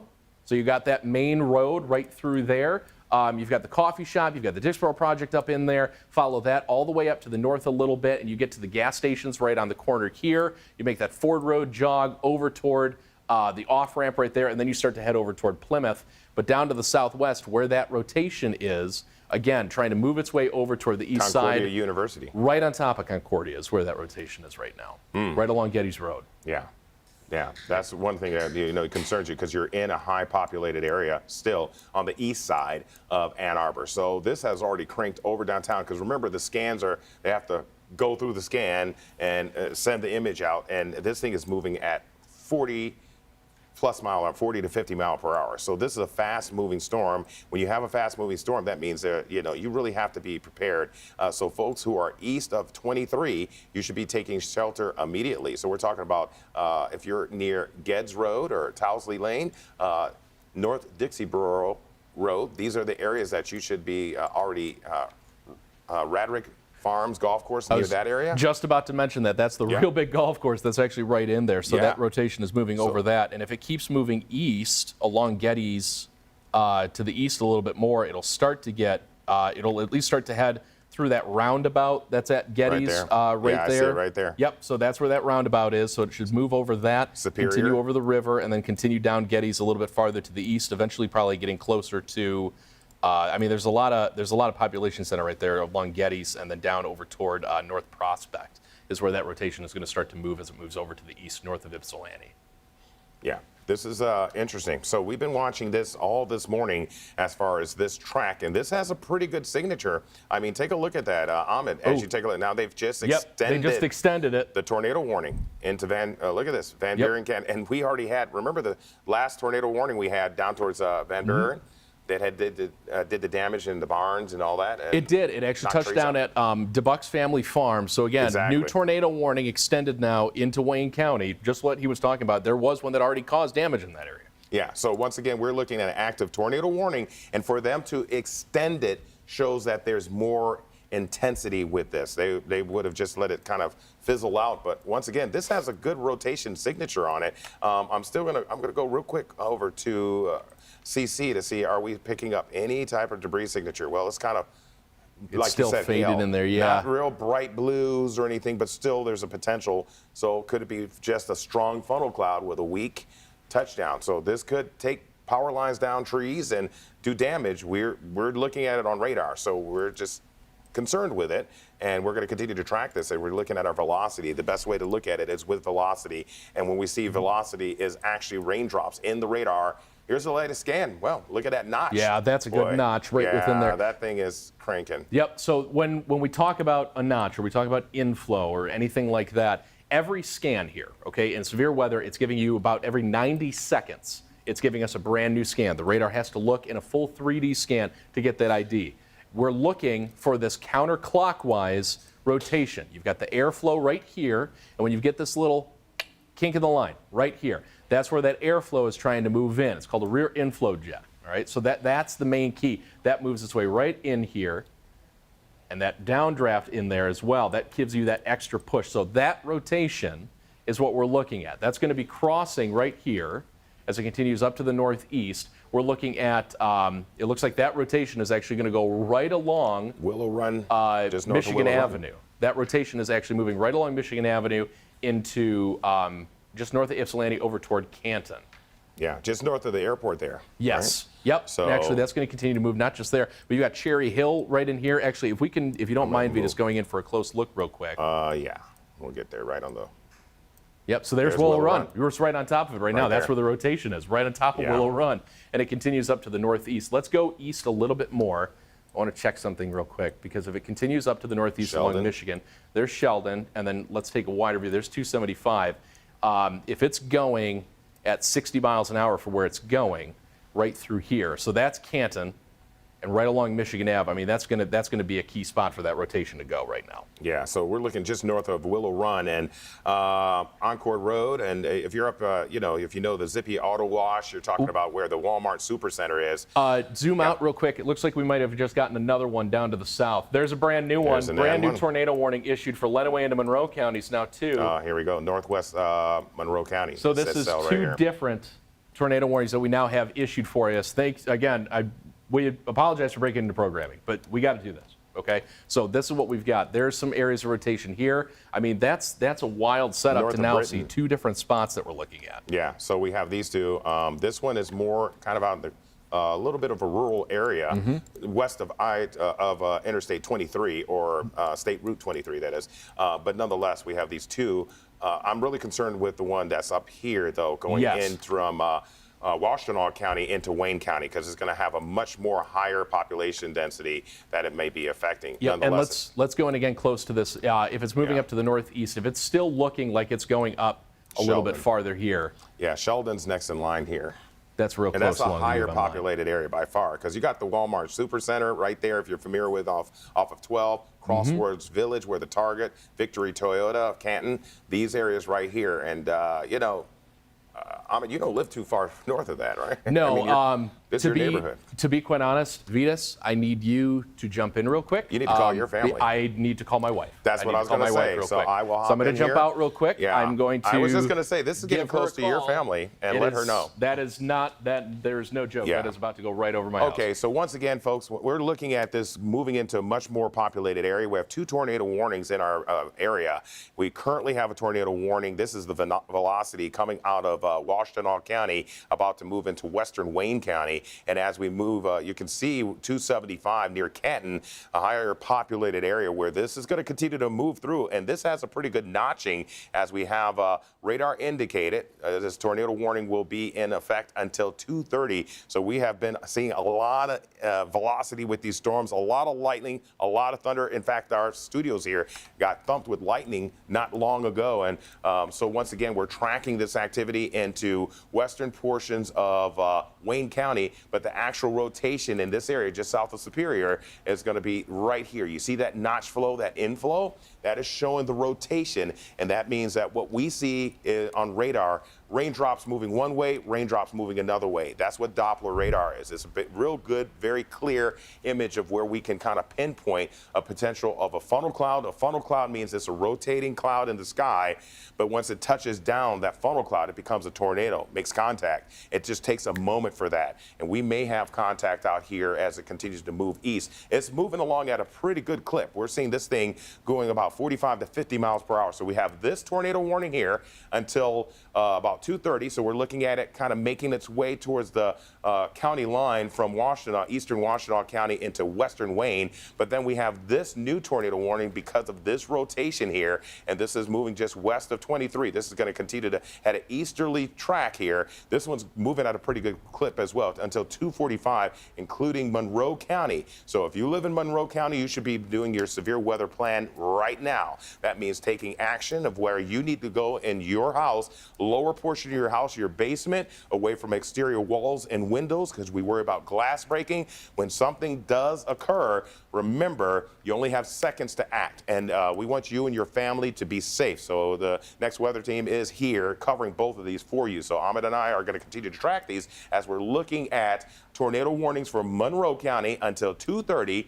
And we do have this rotation making its way towards 23, but now the latest scan coming in does show that we have Washtenaw County has expired because it's moved out of the county. We are already seeing this cross 275. This is dangerous because right at 12 and 275, we're seeing that. We can zoom in a little bit for me, Ahmed, and just kind of take a look here at some of the roads that are in that area.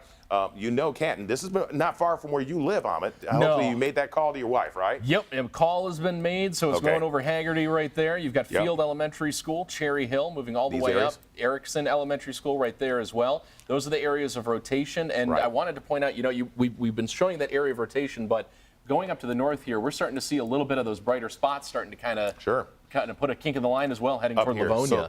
So there could be still more other areas of rotation along this front, but right now the brightest and the most concern that we have now with the tornado warning in a much more even higher populated area, because this made its way over Ann Arbor, really the downtown area, the north of downtown area. Now it's made its way into Wayne County, and they'll continue to track this as far as the National Weather Service, but we do have a very volatile situation because a couple of areas where we see those notching going on, it could be right here also just south of 14 potentially, but it looks like more of it is up here. So we're looking at the rotation on the radar scan here, as you see, just east of Canton or downtown Canton, but we're looking at 275 here, this crossing the major interstate here. A lot of traffic starting to pick up. We're real late overnight, but nonetheless, we still have a lot of people still out on the roadways, either making their way home from the late shift or going in for their early shift. But you can see here a lot of potential velocity with this as this continues to make its way east. Ahead of it, a lot of lightning, vivid lightning we've been tracking.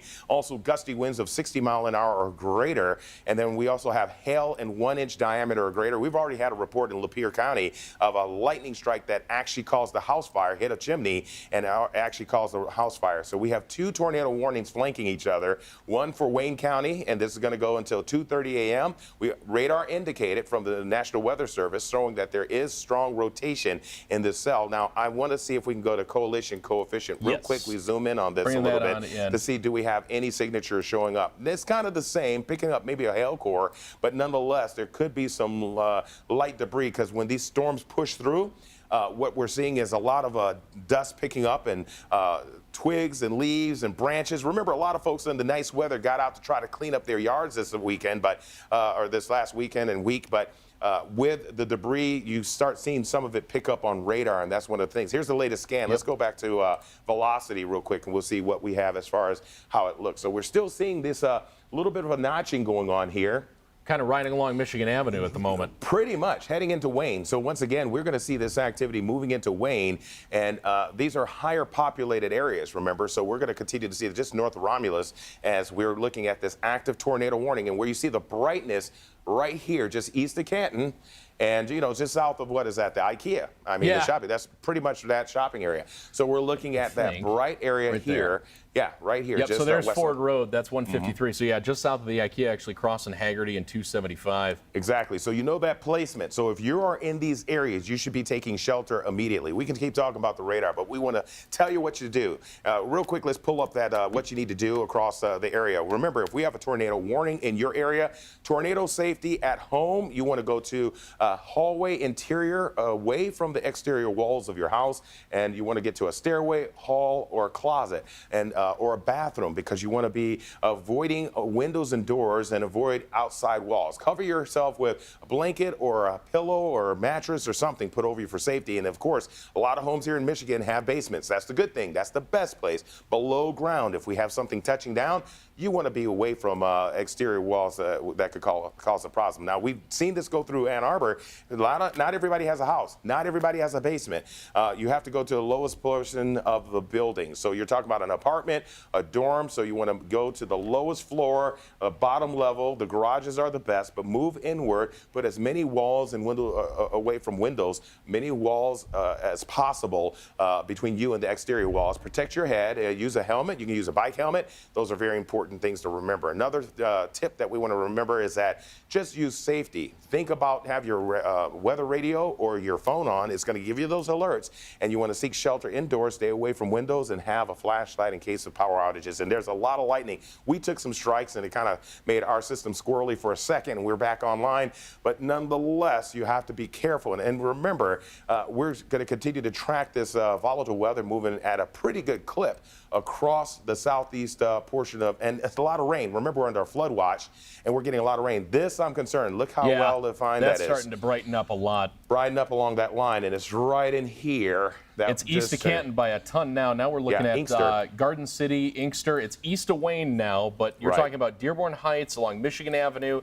There's Telegraph. So now we're looking at both from Garden City all the way down. That's a very gusty line of wind. So Ford Road right there at 153, and then Michigan Avenue there's US 12.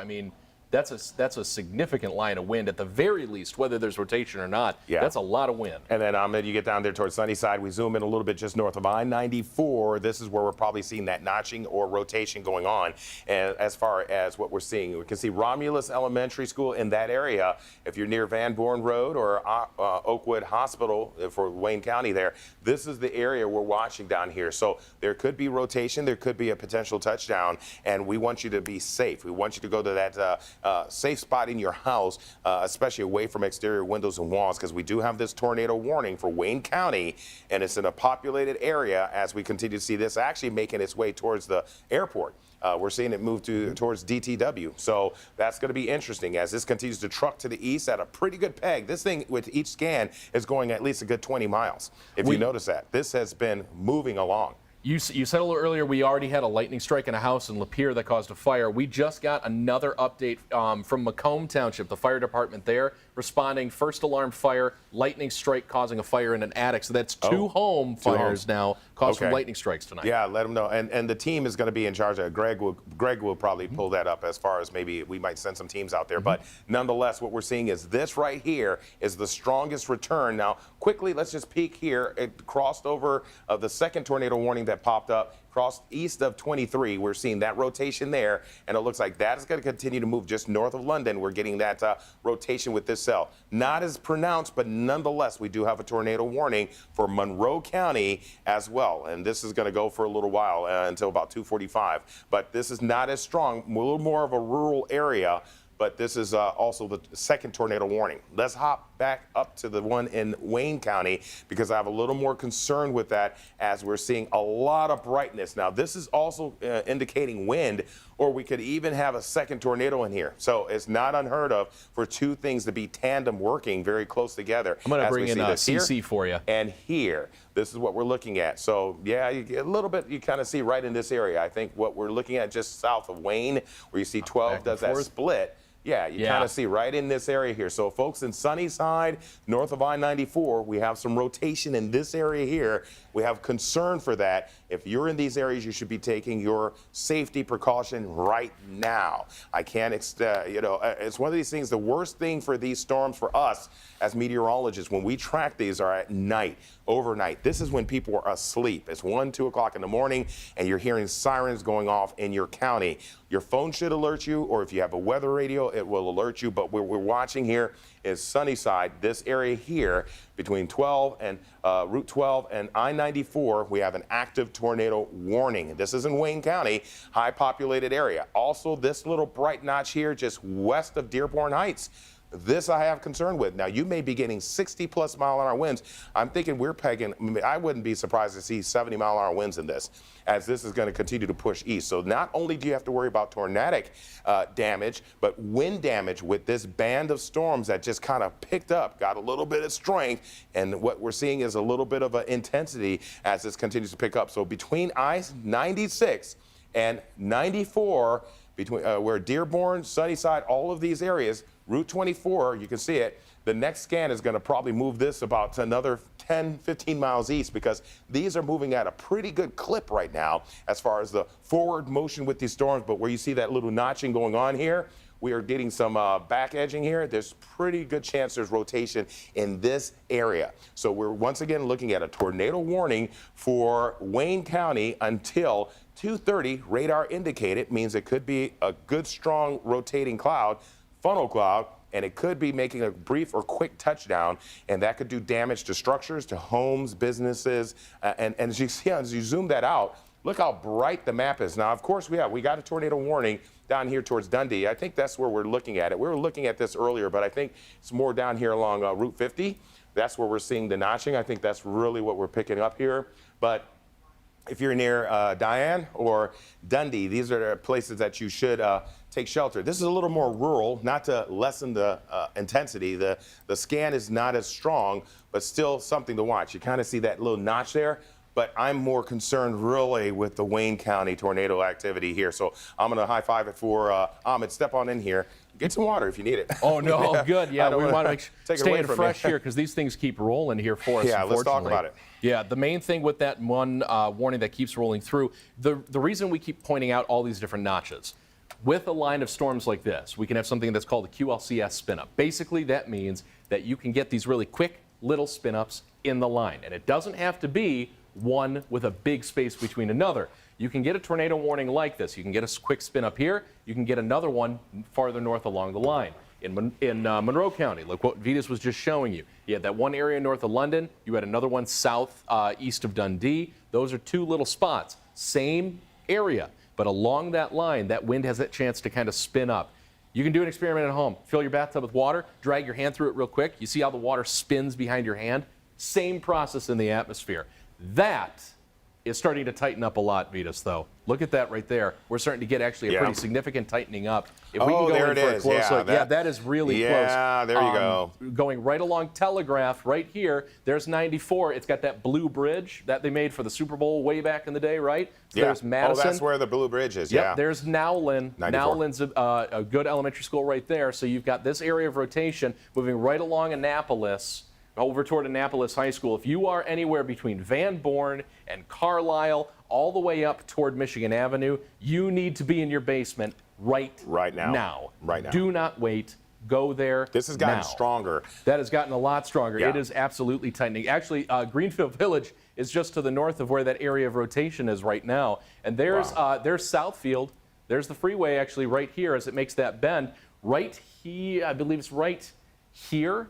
Pretty much right around this bend is where we've got that big shopping center, the Hill, if you've ever been there, right? Oh, yeah. So you got a big shopping center there.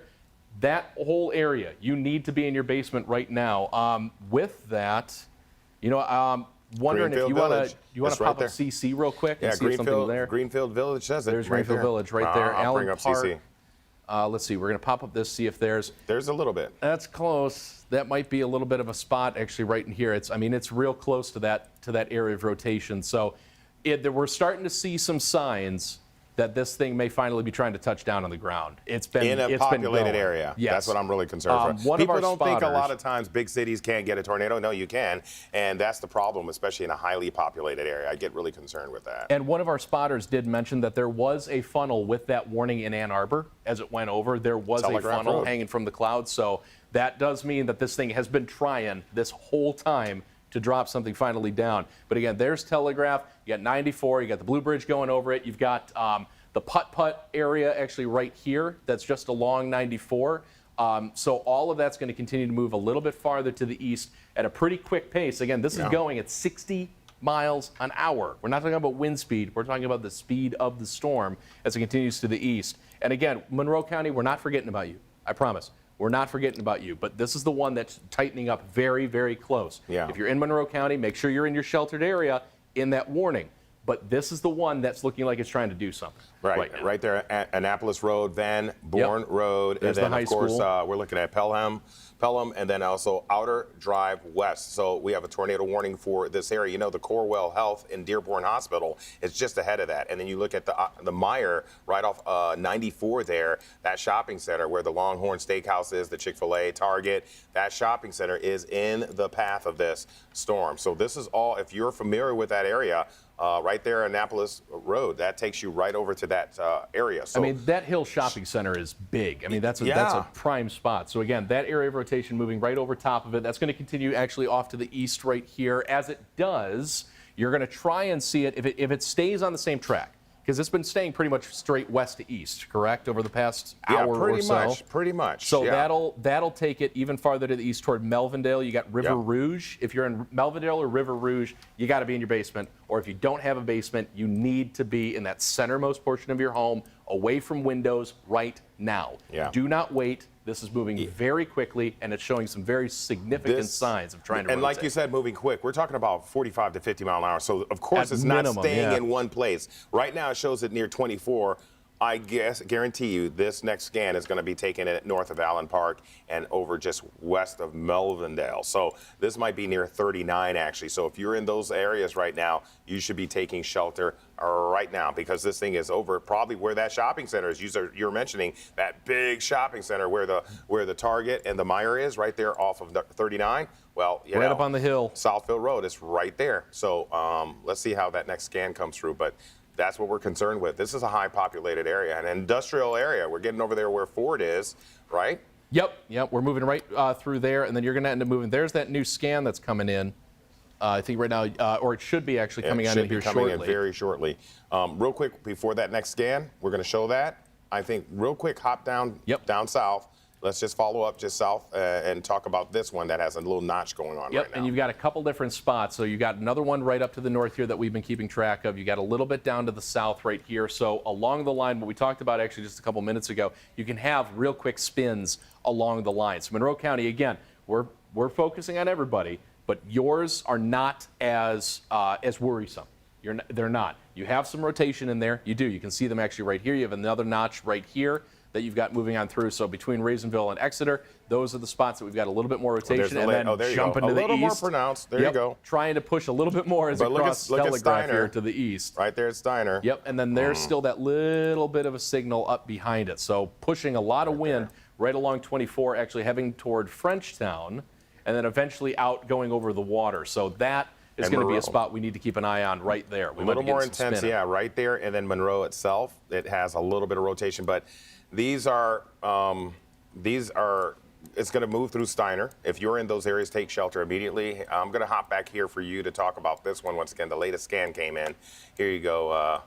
There we go. There you go. There's the update. All right, so main area of rotation, there's Lincoln Park, there's Melvindale heading right through. It's not going to go downtown because downtown's a little bit more up here. This is kind of the city line that's labeled on the map here for you, but that's Schaefer. And then as we go right up the highway and we end up crossing 75, that's where this area of rotation is, but it kind of tightens up right within this spot. So you got Boynton, there's Outer Drive all the way to where it makes it to Jefferson. So if you're in River Rouge, you need to be in your shelter immediately. You should have been in there a few minutes ago when we were talking about that. That's going to continue again, moving all its way to the east. There's Marion Avenue. These are a lot of different spots that are all, I'm just mentioning these to try and make sure it kind of jogs you for a second and you go, wait a second, I know where that is. You need to make sure that you're in shelter there. So E-course on the southern edge, River Rouge kind of in the middle right here. These are spots that are included right within that area of rotation. As it moves its way a little bit farther to the east, there's Visker Street right down. You can follow that all the way down. And those are the spots that we need to keep a really close eye on as that rotation tightens up. Now, the good news is it's almost to the river, but that does mean then that we're going to be worrying a little bit here for our friends over in Windsor. It's going to be getting a little close there. Yeah, that could go right into downtown Windsor, just south of the city. Yeah, just where the Gordy Bridge is. This may cross right where the Gordy Bridge is. It is. Actually, it's going to come really, really close to where that crossing is actually right now. Let me double check, because I think that's going to be real close to that crossing. You don't want trucks going across Ambassador either. I mean, you get a good windstorm. I mean, these could have 60, 70-mile-an-hour wind gust on it, this rotation, and you have high box trucks crossing, the Ambassador. I mean, you can run into a problem with something overturning, because that's a large open area for wind to push up the river, the Detroit River. So once again, Lincoln Park, just past your area. We have this rotation moving in from Lincoln Park into the metro downtown Detroit area. So if you're near River Rouge, Boynton School, and Visor Elementary School, these areas where these schools are right there along South Electric Street and then West Jefferson Avenue, we are looking at strong rotation with this tornado warning. That's for Wayne County as it continues to move to southeastern Wayne County, just south of the Detroit downtown.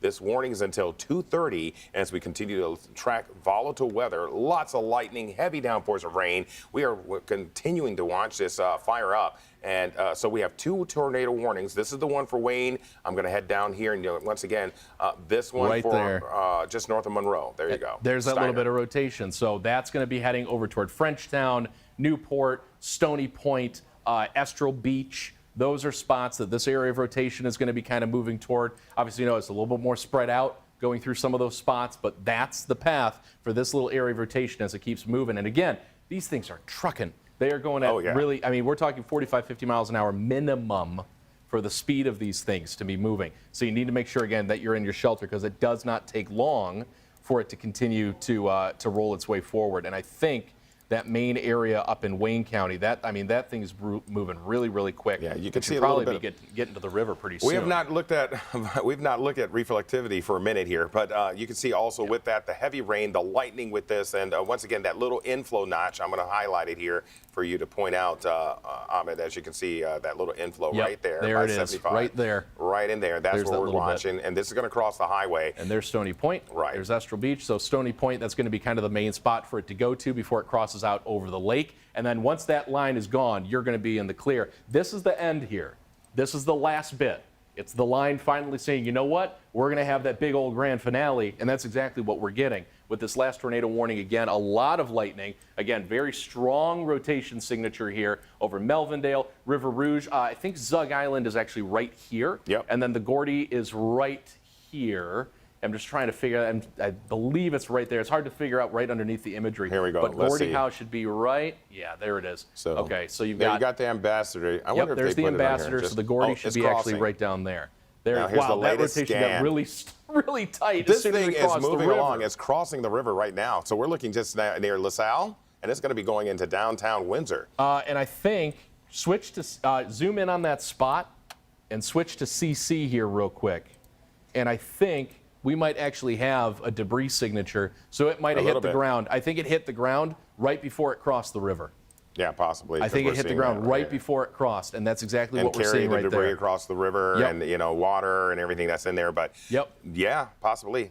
That's as close as we're going to get to something like that. So that system is now moving over into Windsor. You can see it crossing. Still there. You got a LaSalle. little bit. It's literally crossing the river right now. It's right in the middle of doing it. Yeah. So again, stay in your shelter still. If you're in Lincoln Park, if you're in Wyandotte, you want to make sure you're still in your shelter right there, because it's still in the process of crossing. For all of you that watch us from the other side of the river right now, you need to be in your safe places right now as well. As it continues again right here, you've got the Ambassador golf club right there. There's the Windsor Raceway on the other side of the river. You need to be in those safe spaces there if you're watching us again from over in Canada right now, because I know we do have some of you that watch us from there. Make sure you're in your safe places right now. Yeah, because, you know, our friends over in Windsor, you get along the main strip there as you get near downtown. There's a lot of high rises. There's a lot of homes in those neighborhoods next to the downtown. But once again, if you're in the Windsor area, this is going to make its way across as we're looking over there towards Row Expressway, but we're looking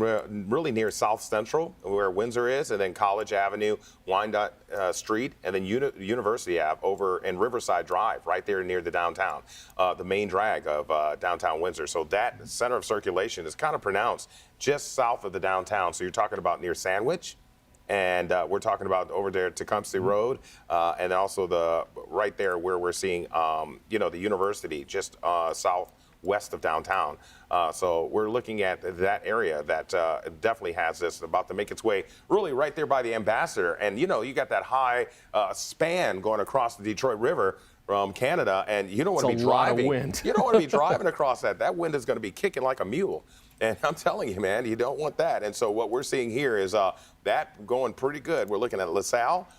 This is a pretty good rotation. The best part, though, if anything, there's any upside, I think that we're looking okay downtown west of Detroit. So it's just the lightning and the heavy rain coming down right now around the metro city. As you see, I think we're out of the woods and the tornado warning will expire. Yeah, they'll be able to get rid of that here soon. shortly. Yeah, whether they let it expire in 6 minutes or whether they cancel it early, and I think Monroe County is going to be just about the same, actually down to the south. It's about to expire, yeah, but we're flanked by a severe thunderstorm warning. We can't forget that. Look up towards Hamtramck, Grosse Pointe. You guys are getting some noisy weather. Look up around Grosse Pointe Farms, Grosse Pointe Woods. So we have a severe thunderstorm warning until 2:45. Folks will always say, oh, well, we're hearing stuff here too. But yeah, you guys are getting strong winds, 60-mile-an-hour wind gusts, and some of these neighborhoods could get trees and damage there. So we are starting to get damage reports. So that's going to be something that's coming in. So in the areas of Middle Belt and Van Born in Romulus, we are starting to get power outages, and we are starting to get some power line damage down. We have some damage coming on in as well from Washtenaw County, where we've got some trees down, also some power lines and power poles down there. Also being noted by emergency management that they are starting to note some debris in that area of Wayne County where we were talking about, seeing that tight area of rotation the first time it tightened up. So from there, that Middle Belt and Van Born area going to the east, they are noting that they're starting to see some debris damage within that area. Okay. Let's quickly hop down to Monroe County because this is moving through that area because I think the tornado threat has pretty much diminished for downtown Detroit. It's moved over. But we'll come back to you guys in Canada. We haven't forgot about you. But real quick, we're going to look at Washtenaw. I'm going to put this on velocity, and let's take a look at the spin and where we just have a nice little clip there. I'll highlight it for you there. That quick little area of rotation trying to move over towards Estral Beach. That should be out over the lake here within a moment. I mean, with the speed that this is going, that jump here, we're talking about a minute to 30 seconds. And the radar scans are every 90 seconds when we're in severe weather. Normally, every radar scan is every 3 minutes. But in severe weather mode, it switches over. We get a new scan every 90 seconds to give us that more 3D view because it's a lot more urgent, right? So that's what we're looking at. So keeping an eye on that area of rotation, that'll jump out between Stony Point and Estral Beach. That'll get back out over the water very, very quickly and give us at least a little bit more. But it's a good signature. I mean, there could be something there. So people who live right there near that Estral Beach area, you want to make sure you're in your safe place at this time. Quickly hopping up to our friends across the river in Canada, still a pretty good signature with that tornado warning. It's still holding on. We're on back edge of rotation, still on over toward LaSalle. Yeah, you say right there by River Rouge and all that. You're talking about back edge of that where the Detroit water sewage place is. We're talking about down there where Zug Island, but definitely it's right in that neck of the area. So we're kind of looking just south of that. So as it moves through Delray and over there towards River Rouge, I think that's what we're looking at as it's making its way just south of the bridge. But we're looking at LaSalle. The next scan hasn't come through yet. I think this thing will be literally near downtown. There it is. There it as is. I'm talking. There it is. Yep. So it's moving out quick. So Wayne County also, the tornado warning will be allowed to expire in 3 minutes. So Wayne County, that warning is going to be allowed to expire because clearly that rotation is on the other side of the river. But so what we have here is. And Monroe County. The Monroe County warning is now being canceled early. Okay. That's a good sign. There we go.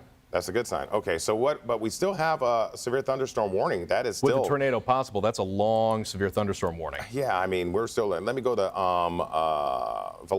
regular Doppler radar, so you can see the line. So what are we seeing here? So we see that we have the severe thunderstorm warning that's still in effect for. Let's kind of recalculate here. So we still have the remaining thunderstorm warning down here in Lenawee. I'll work my way around, and I'll let you point it out there. Actually, I'll let you you give them the little bit of the voiceover update right there, and I'm going to give our damage crews here an update as well. Okay, all right, I'm going to walk you guys through it. So once again, we're looking at Doppler radar showing the back edge of this severe thunderstorm warning for Lenawee County, and this it said the threat was a tornado possible, but I think it's made its way across the border into northern Ohio. I think we're looking better in Lenawee County for our viewers down in Adrian. We're looking good.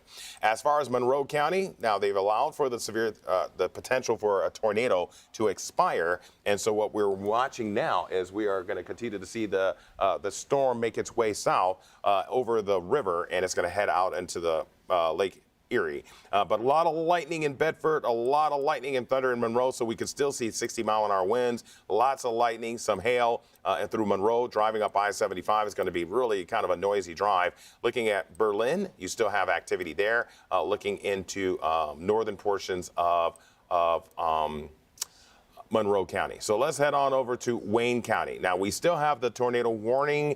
It is, the threat is gone. So though it's there, I want you to know that the threat has left and has moved across the river into Ontario. So we're looking over towards Windsor. Still some slight rotation in it, but I think the threat of the tornado warning is gone, but we still have an active severe thunderstorm warning, and that's going to go until about 2:45. So for about another 15 minutes, we're going to be dealing with that. Folks up in Grosse Pointe Park, Harper Woods, Grosse Pointe Farms, you still have a lot of heavy rain, and you can run into some ponding, standing water. There could be trees down, power lines. There's still some debris that could have happened with this gusty winds, gusting over 60 to 70 mile an hour. So this is going to continue to make its way across. I'll go to velocity real quick. Let's just check for our friends in Canada who are watching us. We still have some rotation here, just southeast of LaSalle over towards Windsor.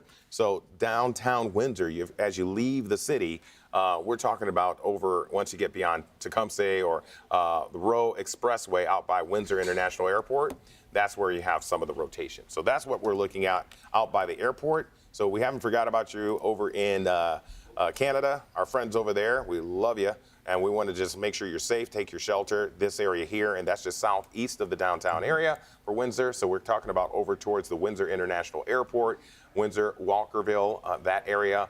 So this is where we probably have the strongest rotation. But Ahmed, like we said, this is the tornado warning has been allowed to expire.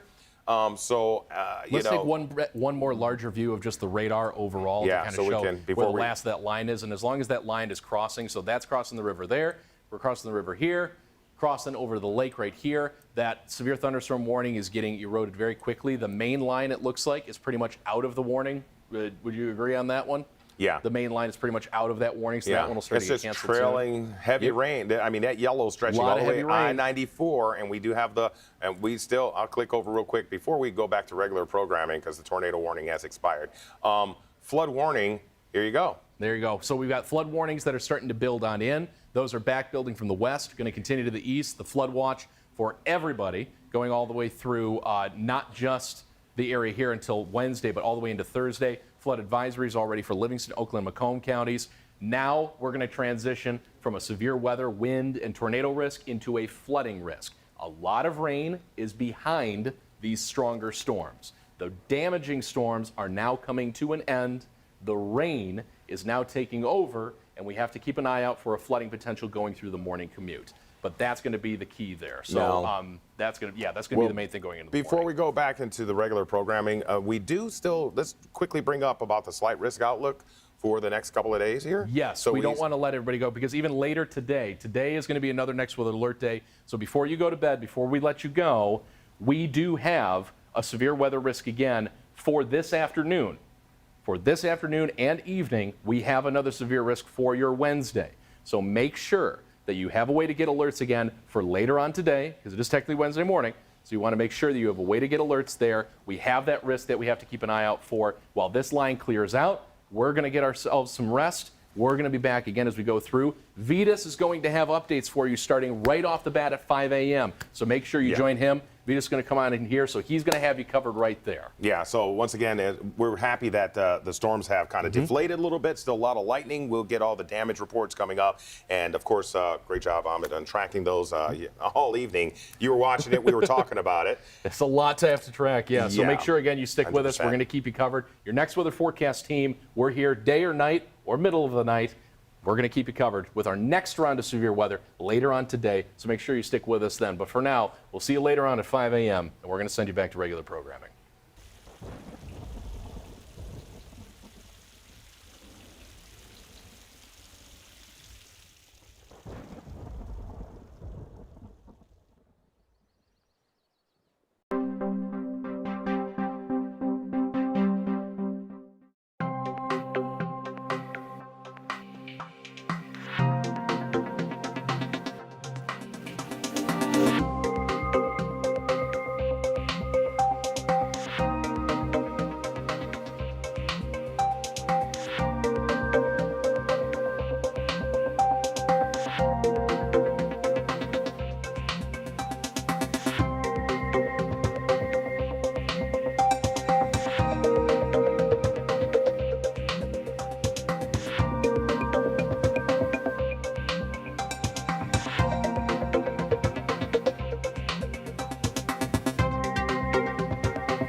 Almost 30 years after a murder in Southfield, police have finally made an arrest.